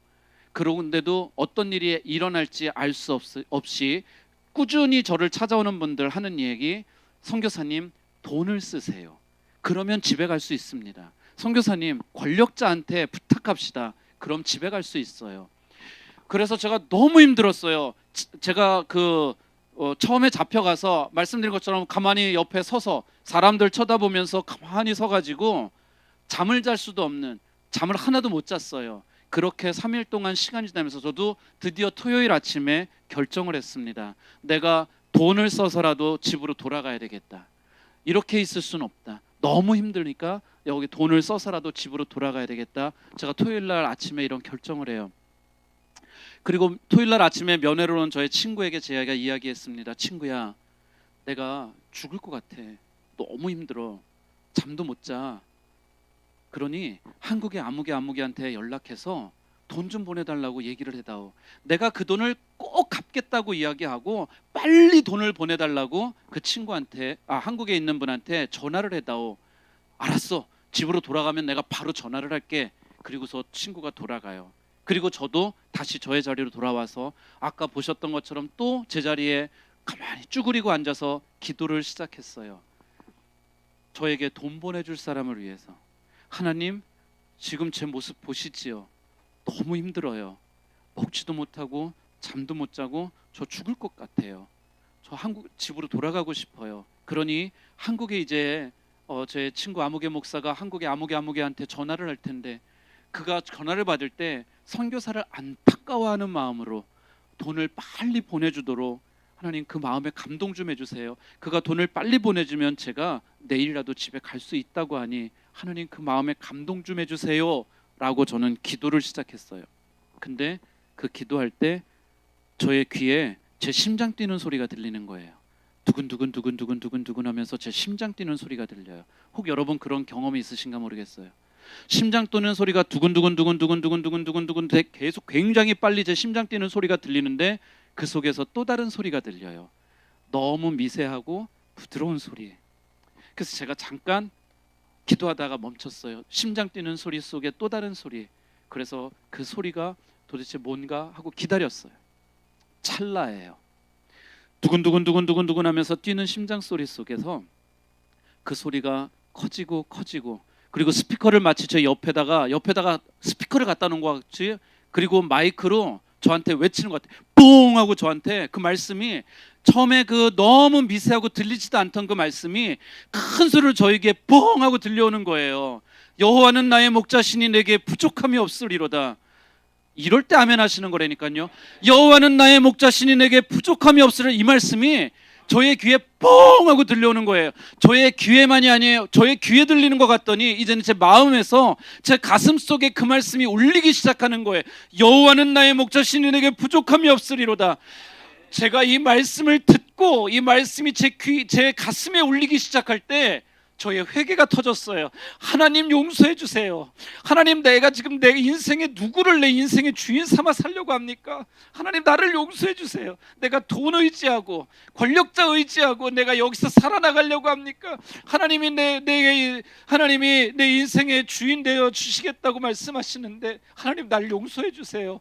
내가 돈 포기할게요. 권력자 포기할게요. 하나님, 내가 하나님의 손 붙들려고 해요. 근데 하나님, 내 형편 보시잖아요. 너무 힘들어요. 그러니까 하나님, 나를 좀 도와주세요. 그러면서 제가 회개해요. 그 회개가 또 저를 살렸던 것 같습니다. 하나님의 영감 주심이 저를 살렸고 저의 회개가 살렸고. 성도 여러분, 오늘 이 자리에 계신 분뿐만 아니라 또 영상으로 예배드리고 계실 우리 성도 여러분, 성령께서 여러분들 찬양할 때, 기도할 때, 예배 와서 말씀 들을 때 성령께서 감동하실 때가 있을 거 아닙니까? 이미 경험하신 분들도 있을 터이고 또 하나님이 그런 경험을 주실 분도 계실 것입니다. 성령께서 여러분들 가슴을 치시면은 여러분 삶을 그분에게 내어주세요. 여러분의 삶을 그분에게 내어드리기만 하면 하나님께서 여러분 성령의 감동이 있을 때 내어드리는 분을 통해서 하나님은 역사하십니다. 저의 간증의 이야기는 이 이야기예요. 다른 이야기가 아니에요. 제가 돈을 써서라도 어려움을 해결하고 싶었고 감옥에서 나오고 싶었고 마음에 결정을 했었던 그때에 성령께서 제 가슴 속에 오셔서 두드리신 거예요. 그리고 저에게 들려주신 거예요. 여호와는 나의 목자시니 내게 부족함이 없으리로다. 여러분이 믿고 계신 그 하나님이 여러분의 인생의 목자 되시면 여러분의 인생의 부족함이 없어집니다. 네, 제가 이 이야기 또 이어서 또 이야기를 드리려고 해요. 그 이야기를 저는 여러분들과 함께 나누려고 하는 거예요. 그리고 오후가 됐어요. 아침에 성령 체험 있으면서 제가 그렇게 회개하는 중에 저의 회개라는 시간에 함께 옆에 있었던 제소자들이 이런 얘기를 하더라고요. 나중에 그때 우리는 드디어 저 한국인 선교사가 미쳤구나. 이 힘들고 자기들도 솔직히 견디기 어려운 그 순간에 그곳에 한국인이란 외국인이 와가지고 그래도 2, 3일 잘 견디는가 싶더니 드디어 미쳤구나. 왜요? 눈물 콧물 다 쏟으면서 갑자기 제가 말씀드린 미치면 외친다고요. 소리 지른다고요. 그런데 거기서 눈물 콧물 다 쏟으면서 그냥 멍멍 울면서 하나님은 뭐라고 기도하는데 자기들은 못 알아듣는 소리니까 그들은 생각하기를 저가 드디어 미쳤구나. 그렇게 저를 이해를 했었다 그래요. 그래서 제가 이것도 오늘은 못 이야기하는데 이런 과정을 통해서 또 전도하는 계기가 됩니다. 나중에 여러분들하고 또 한 번 기회 가질 때 그 이야기를 더 해드릴게요. 아침에 그런 경험이 있고 이제 오후가 됩니다. 오후가 되면서 아내가 올라와요. 오후 2시에 면회로 올라와요. 면회로 올라와서 필리핀은 좀 장소가 한국하고 달라요. 여러분 감옥에 가보신 분 안 계시죠? 한국은 이렇게 영화에서 드라마에서 보는 걸로만 이해를 하셔요. 감옥 가지 마세요. 절대로 가지 마세요. 이렇게 뭐 가림막이 있고 유리판 같은 게 있고 이렇게 구멍 뻥뻥 뚫려서 마주보고 이야기를 하잖아요. 필리핀은요, 이렇게 오면은 가족은 그 철창을 열고 그 안에 들어올 수 있게 해줘요. 물론 여러 사람이 면회를 하니까 있는 곳은 그냥 이렇게 한 3m, 제가 이렇게 쭈그리고 있는 곳에서 걸어가서 3m쯤 걸어가서 거기 의자가 조그만 게 있어요. 거기 그냥 같이 앉아 있는 거예요. 아내가 오후에 올라왔어요. 둘이서 손을 붙들었죠. 얼마 만에 만나요 또. 어저께 만났지만 100만 년이 흐른 것 같은 그런 시간 속에서 제 아내 손을 붙잡고 있는데 아내가 저한테 이런 얘기를 해요. 목사님, 우리가 생각했던 것보다 시간이 좀 더 많이 걸릴 것 같다. 왜냐하면 저는 총 수류탄 가져본 적이 없기 때문에 뭔가 잘못되어서 다른 사람을 잡아가야 될 걸 저를 잡아온 거라서 금방 나올 줄 알았어요. 근데 아내가 그러는 거예요. 목사님, 우리가 생각했던 것보다 좀 더 오래 걸릴지 모르겠다. 그리고 또 아내가 저한테 얘기하는 거예요. 목사님, 지금 우리가 지나온 것보다 좀 힘들지도 모르겠다. 그런 얘기를 하는 거예요. 저는 지금까지도 지난 3일 동안 죽을 것 같았는데 너무 힘들었는데 아내가 저한테 더 힘들지도 모르겠다 이 얘기를 하는 거예요. 그러면서 저한테 하나님이 주신 메신저의 이야기를 해요. 그런데 당신은 목사고 우리가 선교사로 필리핀에서 오랫동안 헌신해 왔는데 우리 다른 방법으로 가지 말고 하나님의 방법으로 이 일을 해결하자.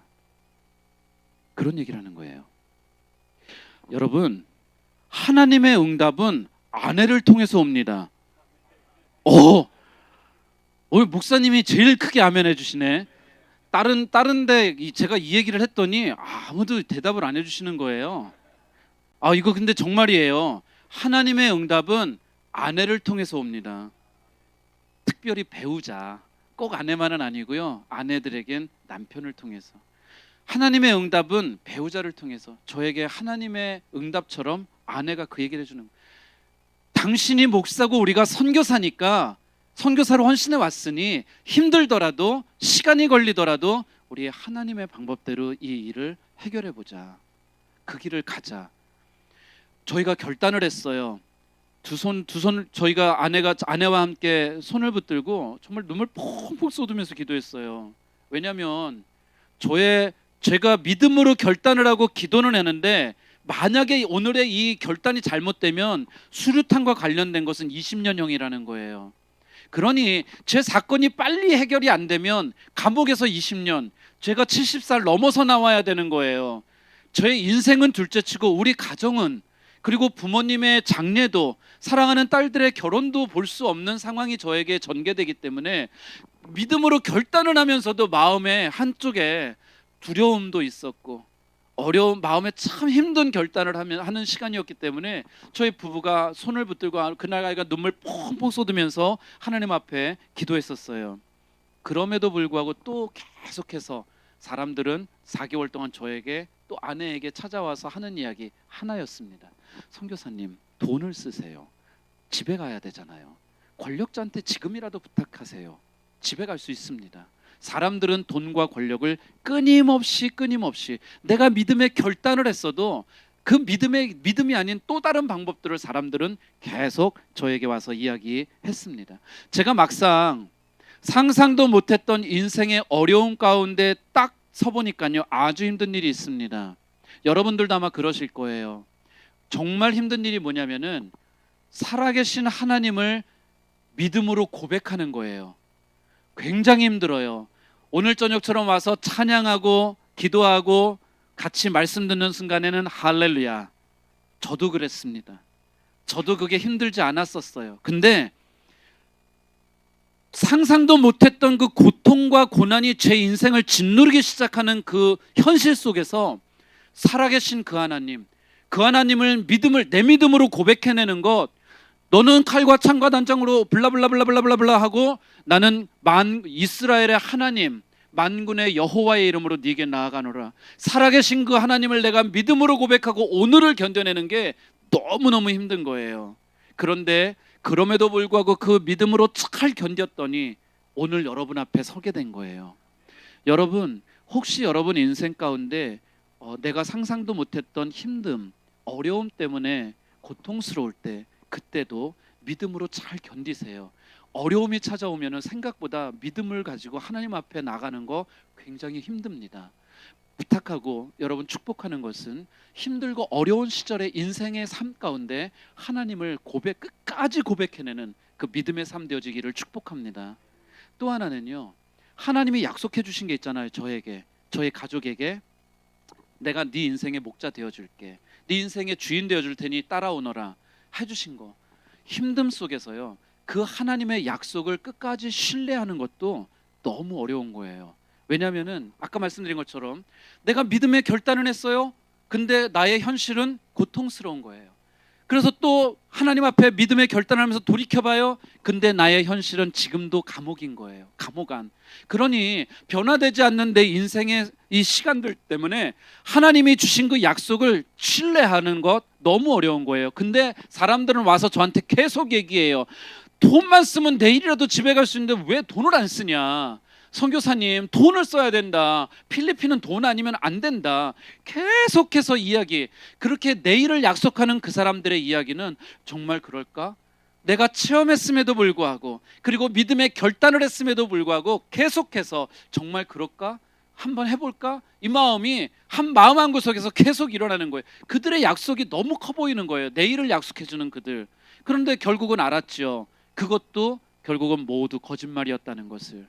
시간이 지나고 진실이 드러나면은요 거짓말들은 다 밝혀집니다. 그것이 진실이 아니었음을 제가 알게 돼요. 근데 저의 사건을 진행하면서 저를 도와주었던 변호사가 있어요. 한 분은 저희가 돈을 주고 저의 일들을 맡겼던 그런 변호사님이 한 분 계시는데, 그분 말고 저의 일을 도와주기 위해서 이제 두 번째 함께 와서 일을 해주셨던 크리스찬 변호사가 계셔요. 그분은 저의 사건 마지막까지, 제가 모든 사건이 정리되어지고 한국으로 안식년 돌아 들어오는 그날까지 끝까지 신실했어요. 모든 가족들, 아내와 아들, 딸들을 다 데리고 저희 집까지 와서 떠나가는 저희를 위해서 축복기도 해줬던 그런 아주 신실한 또 변호사님이에요. 그 변호사님이 얘기해요. 저한테 이런 얘기를 해요. 목사님, 당신의 사건 이렇게 쭉 보면은 조작된 흔적들이 너무 많다. 그러니 이게 다 조작된 흔적들을 보는 거니까 이거는 어려운 케이스가 아니다. 해결된다. 너무 염려하지 말아라. 그러면서 그 뒤에 붙여요. 근데 언제 끝날지 모른다. 해결은 어려운 게 아니다. 그러니까 무죄를 받는 건 어려운 건 아닌데 언제 끝날지 모르겠다. 그러면서 또 한마디 덧붙이는 거예요. 본인이 이런 사건을 해결해서 정리를 해준 적이 있대요. 똑같이 수류탄이, 이 사람은 터졌던 거래요. 수류탄이 터지는 사건을 맡아서 그 사람 무죄를 밝히는데 8년이 걸렸대요.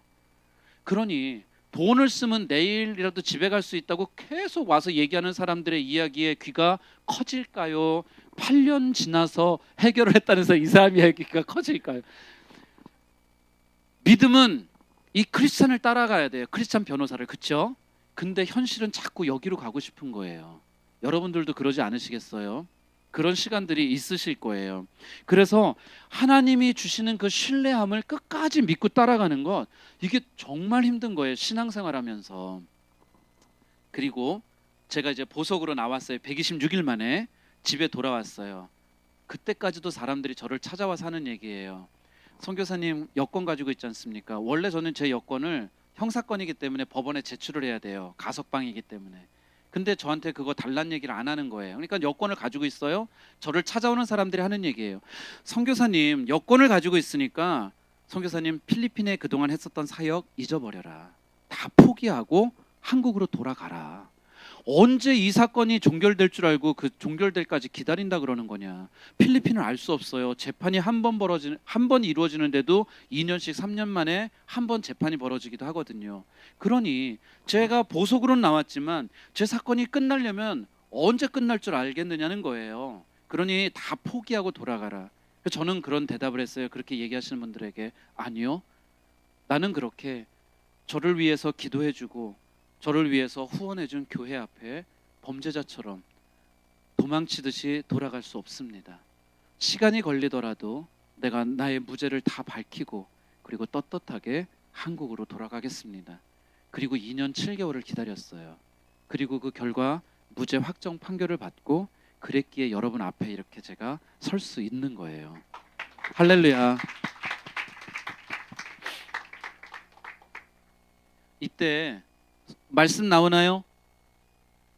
누가복음 17장 6절. 네. 이때 저희 가족에게 주신 말씀이에요. 겨자씨 하나일 만한 믿음. 겨자씨 하나일 만한 믿음.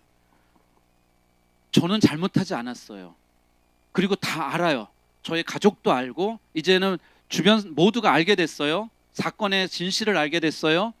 그리고 그런데도 사건이 끝나지 않는 시간들. 그리고 저는 제가 잘못하지는 않았어도 현실은 뭐냐면 저는 사랑하는 가족 앞에, 아내와 딸들 앞에 수갑을 차고 아까 보셨던 것처럼 죄수의 옷을 입고 그리고 딸들 앞에 서 있어야 되는 거예요. 재판 나갈 때마다 저희 가족들이 함께 오잖아요. 이게 수갑이라고 하는 게 영화 볼 때는, 드라마 볼 때는 별거 아니었는데 막상 제가 수갑을 차고 있으니까요 너무 창피해요, 가족들에게. 그러니 진짜 잘못해가지고 수갑 찬 사람들은 얼마나 가족들에게 미안할까, 그런 생각도 해봅니다. 저희 가족들은 똑같은 고난을 지금 당하고 있는 거예요. 저는 감옥 안에서, 저희 가족들은 감옥 밖에서, 바깥 같은 감옥에서, 감옥 바깥의 감옥에서 똑같이 매일 면회를 오느라고 힘겨운 시간을, 그리고 변호사를 찾아서 또 사랑하는 남편과 아버지가 빨리 감옥에서 나올 수 있도록 돕기 위해서 미팅을 하고 통역을 해주고 하는 일들. 또 저희 막내가 그때 한국 나이로 중학교 2학년을 막 졸업했던 때라 둘 수가 없었어요. 필리핀에 사건이 벌어진 학교고. 그래서 또 다른 곳으로 선교사 자녀학교로 옮겨주면서 이산 가족이 되고, 이런 고통스러운 일들이 이렇게 계속 저희 가족에게 올 때 저희 가족에게 하나님이 주셨던 말씀이에요. 크고 위대한 믿음이 내 마음속에 있고, 혹은 내가 큰 믿음의 사람이어서 엄청난 일을 할 수 있으면 좋겠지만 그거 아니어도 내게 정말 겨자씨 하나일 만한, 세상에서 가장 작은 그 겨자씨 하나일 만한 믿음이라도 내 마음에 있다면 하나님의 역사는 일어난다. 그러니 겨자씨 하나일 만한 그 믿음을 가슴에 심거라. 이 말씀이 저희 가족들에게 주어졌어요. 사랑하는 성도 여러분, 여러분의 삶 가운데에도 이런 겨자씨 하나일 만한 자그마한 믿음이라도 여러분의 인생 가운데 남아있기를 축복합니다. 그 자그마한 겨자씨 하나일 만한 그 믿음 때문에 하나님의 역사를 일으킬 수 있으실 거예요. 여러분들이 그 하나님의 역사를 경험할 것이고 그 역사를 간증할 수 있을 것입니다. 목사로서 말씀 전하는 자가 이제 앞에 서서 여러분들한테 이런 말씀을 드리고 싶어요. 목사인 제가 고통 앞에 서 보니까요 저도 막 헷갈리는 거예요. 하나님인지 아니면 세상인지. 목사요, 선교사로 내가 내 생명을 드리겠다고 했던 나도 이렇게 헷갈리는데 오늘 세상 가운데에서 하나님의 영광을 위해 살 것인가, 아니면 나의 유익을 위해 살 것인가, 전쟁터 같은 삶을 살아가야 되는 우리 성도님들은 얼마나 힘드실까, 얼마나 그 헷갈리는 삶을 분별하려고 애쓰며 살아올까. 그래서 여러분, 오늘 저녁에 저의 간증의 이야기를 나누면서 이런 말씀을 드리고 싶어요. 여러분 인생 가운데 어려운 시절이 찾아오거나 아니면 여러분들이 선택할 수 있는 때가 찾아온다면 그때에 꼭 하나님의 방법을 선택할 수 있기를 축복합니다. 여러분들이 선택할 수 있는 그 기회만 주어진다면 꼭 하나님의 길을 선택할 수 있기를 축복합니다. 여러분들이 하나님의 방법과 하나님의 길을 선택하면 하나님이 역사하십니다. 이건 너무 분명한 거예요. 정말 분명합니다. 제가 경험했기 때문에 여러분들에게 드리고 싶은 확실한 믿음의 고백입니다. 믿음의 권면입니다. 여러분, 하나님의 방법, 하나님의 길을 선택하십시오. 그러면 하나님이 여러분의 인생을 끌어가시고 하나님의 여러분의 인생 가운데 역사하실 것입니다. 아까 가짜뉴스 말씀드렸죠. 가짜뉴스를 걷어내기만 하면은 여러분들의 신앙의 삶이 거기에 있습니다. 세상 사람들은 이야기하지 않습니까? 하나님이란 분이 당신 인생에 관심 없는 분 아니야? 그런 얘기하지 않습니까? 하나님은 글로벌 파이어 교회 성도님들의 그 고통 가운데에 관심도 없는 그런 분 아니냐고 이야기하는 그런 세상입니다. 아닙니다. 여러분, 속지 마십시오. 요한복음 3장 16절 우리 너무 잘 알고 있는 말씀이죠. 함께 읽어볼까요? 하나님이 세상을 이처럼 사랑하사. 하나님이 사랑하셨던 세상은요 평수 넓은 아파트가 아니에요. 하나님이 사랑하셨던 세상은 멋지고 비싼 차가 아닙니다. 하나님이 사랑하셨던 세상은 오늘 교회에 나와서 예배하고 있는 여러분이에요. 하나님이 여러분 한 사람 한 사람, 한 영혼 한 영혼을 사랑하셨기 때문에 그 아들 독생자를 십자가에 매달리도록, 독생자를 그 십자가에서 죽기까지 내어주신 거라니까요. 여러분의 인생을 하나님은 관심도 있으시고 여러분들을 사랑하시고, 여러분들이 고통 가운데 있을 때에 십자가 지셨던 그 예수님 때문에 멸망 가운데 가지 않고 영생을 얻기를 원하시는 거예요. 그러니 세상 사람들이 이야기할 때, 하나님 없는 인생을 이야기할 때 속지 마십시오. 하나님이 여러분들을 도우실 줄로 믿습니다. 세상은 이야기합니다. 당신이 기도한다고 세상이 변할 것 같으냐? 당신이 기도하는 그곳에 하나님이 응답하실 것 같으냐? 아닙니다. 성경은 우리들한테 오늘 이렇게 이야기합니다. 예레미야서 33장 3절입니다. 시작. 그렇습니다. 하나님은 응답을 안 하시는 분이 아니라 하나님이 우리한테 말씀하시는 건 뭐라고요?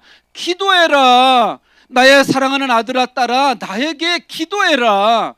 기도하면 내가 너에게 응답을 하마. 너는 어떤 것을 생각하느냐? 네가 상상도 못했던 크고도 비밀한 그것까지도 내가 너에게 줄 테니 나에게 기도하거라, 외치거라 하는 겁니다. 사랑하는 성도 여러분, 그러니 하나님이 응답도 안 하는 하나님에게 왜 기도하고 있느냐고 하는 그 세상의 말에 귀 기울이지 마시고, 오늘도 내게 응답해 주시는 하나님, 그 신실한 하나님 앞에 내 입술을 벌릴 수 있는 그런 우리 글로벌 파이어 교회 성도들 되어 주시기를 축복합니다.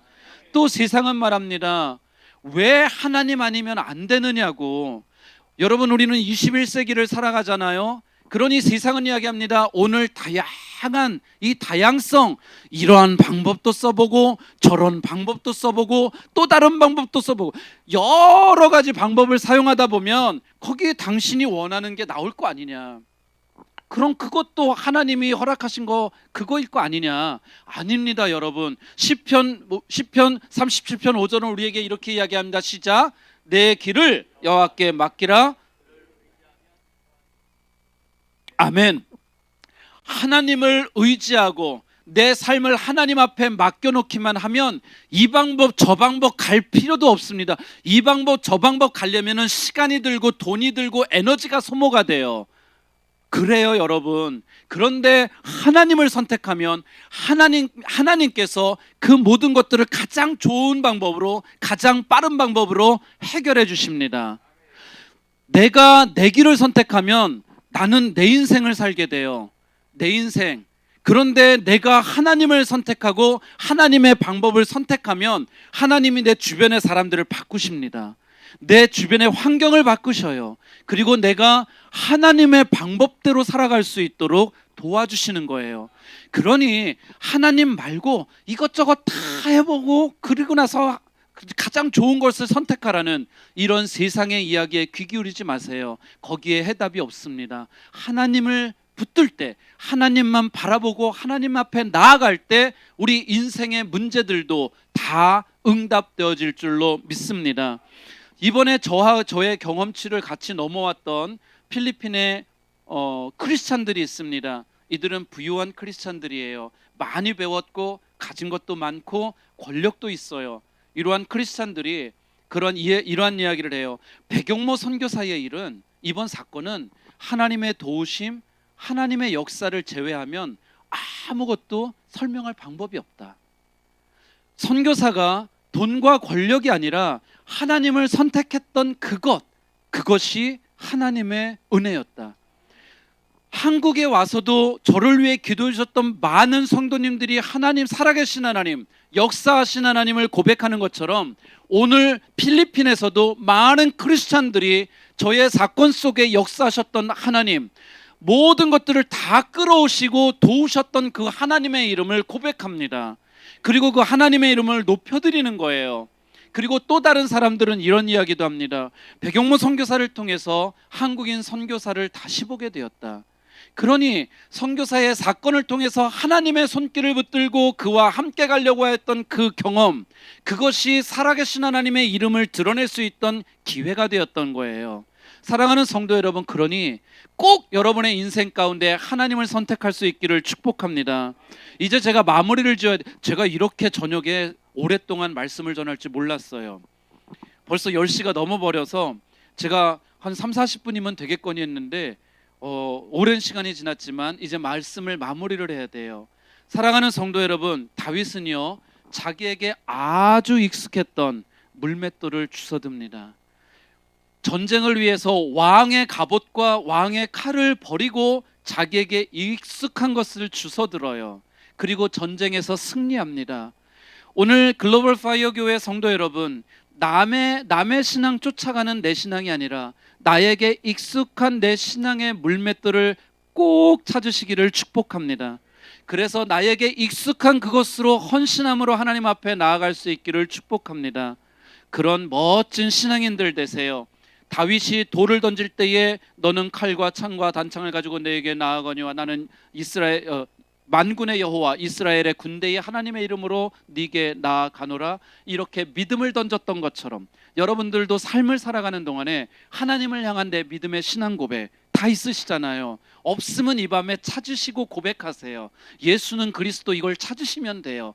여러분 삶을 살아가면서 이 믿음의 신앙 고백을 던져서 하나님의 역사가 나타날 수 있도록 도우시는 그런 삶 살아가기를 축복합니다.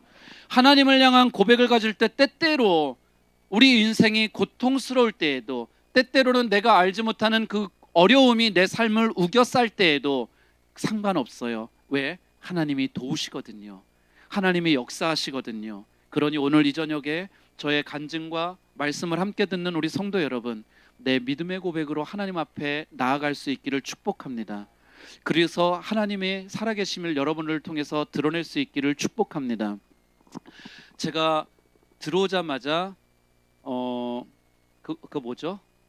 집에만 있는 거, 자가격리를 이제 해야 되잖아요. 외국에서 왔으니까. 그래서 자가격리를 시작하면서 저하고 아내하고 어차피 누구도 안 찾아올 거고 찾아와도 만날 수도 없고 우리는 갈 수 없는 14일 동안 우리가 무엇을 할까 생각하다가 먼저 하나님에게로 돌아가자.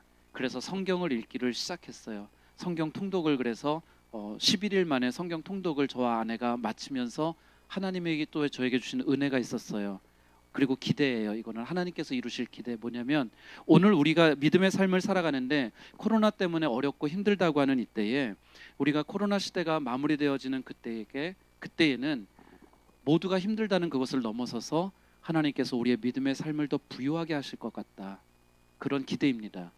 아멘. 그리고 이 코로나 시대가 다 지나가는 그때에 하나님께서 우리의 삶을 더 풍성하게 해주실 것 같다 하는 그런 기대였습니다. 남들은 안 된다, 남들은 힘들다 이렇게 말하는 그때에, 아니 오늘도 믿음으로 하나님 앞에 서 있는 우리에게 주셨던 것처럼 우리 글로벌 파이어 교회 성도 여러분 모두에게 하나님께서 여러분의 생업 가운데 그 복을 부어 주시되 시온의 대로처럼 그 생업을 열어주실, 그리고 여러분의 믿음을 또 믿음까지도 부유하게 하실 그 하나님에 대한 기대를 가질 수 있기를 축복합니다. 그리고 오늘은 좀 힘들지 몰라도 여러분 오늘 잘 견뎌내시고 그 견뎌내심으로 인하여서 하나님 부어주시는 은혜 가운데 매일매일 감사함으로 삶을 살아가기는 우리 모든 성도님들 되시기를 축복합니다. 기도하시겠습니다. 하나님 감사합니다. 이 저녁에 우리가 함께 모여 예배하는 공동체가 되었습니다. 하나님께서 글로벌 파이어 교회 모든 성도들의 생업 가운데에 은총을 베풀어 주옵소서. 하나님 남들 힘들다 어렵다 할 때에도 우리 성도들의 생업이 열려지게 하시고 복을 받게 하옵소서. 시온의 대로와 같이 열려지는 귀한 생업 되어지도록 도와주옵소서. 하나님 가정 가운데에 건강을 허락하시고 믿음을 허락하여 주시기를 소망합니다. 그리하여서 하나님 우리의 자녀들이 복을 받을 수 있도록 도와주옵소서. 하나님 주시는 지혜와 지식이 풍성하게 하시고 세상 사람들에게도 인정받고 존경받는 삶을 살아가는 귀한 믿음의 자녀들 자손이 되어질 수 있도록 도우시옵소서. 하나님 글로벌 파이어 교회의 부흥을 허락하시기를 원합니다. 신앙의 부흥을 허락하여 주옵소서. 교회 성장의 부흥도 허락하여 주옵소서. 하나님 나라의 확장을 위해 헌신하는 부흥을 허락하여 주옵소서. 그리하여서 세계 열방의 복음화를 품어내는 선교적 교회가 되는 글로벌 파이어 교회에게 도우시기를 소망합니다. 박철수 담임 목사님의 사역을 능력으로 붙들어 주시기를 원합니다. 하나님 말씀의 능력이 있어서 생명의 움이 솟아 나타나도록 역사하옵소서. 기도의 제목마다 응답이 있는 능력 있는 하나님의 귀한 사역자 되어지도록 도우시기를 원합니다. 하나님, 코로나로 인하여 어려운 이 시대에 우리 성도들이 그 하루하루의 삶을 살아갈 때에 잘 극복할 수 있도록 도우시며, 또한 성도들의 가정과 생업과 기도의 제목 속에, 그리고 또한 글로벌 파이어 교회 위에 부흥을 허락하실 하나님을 찬양하며 예수님 이름으로 기도합니다. 아멘. 축복합니다. 감사합니다. 모든 영광은 주께 올려드립니다. 할렐루야.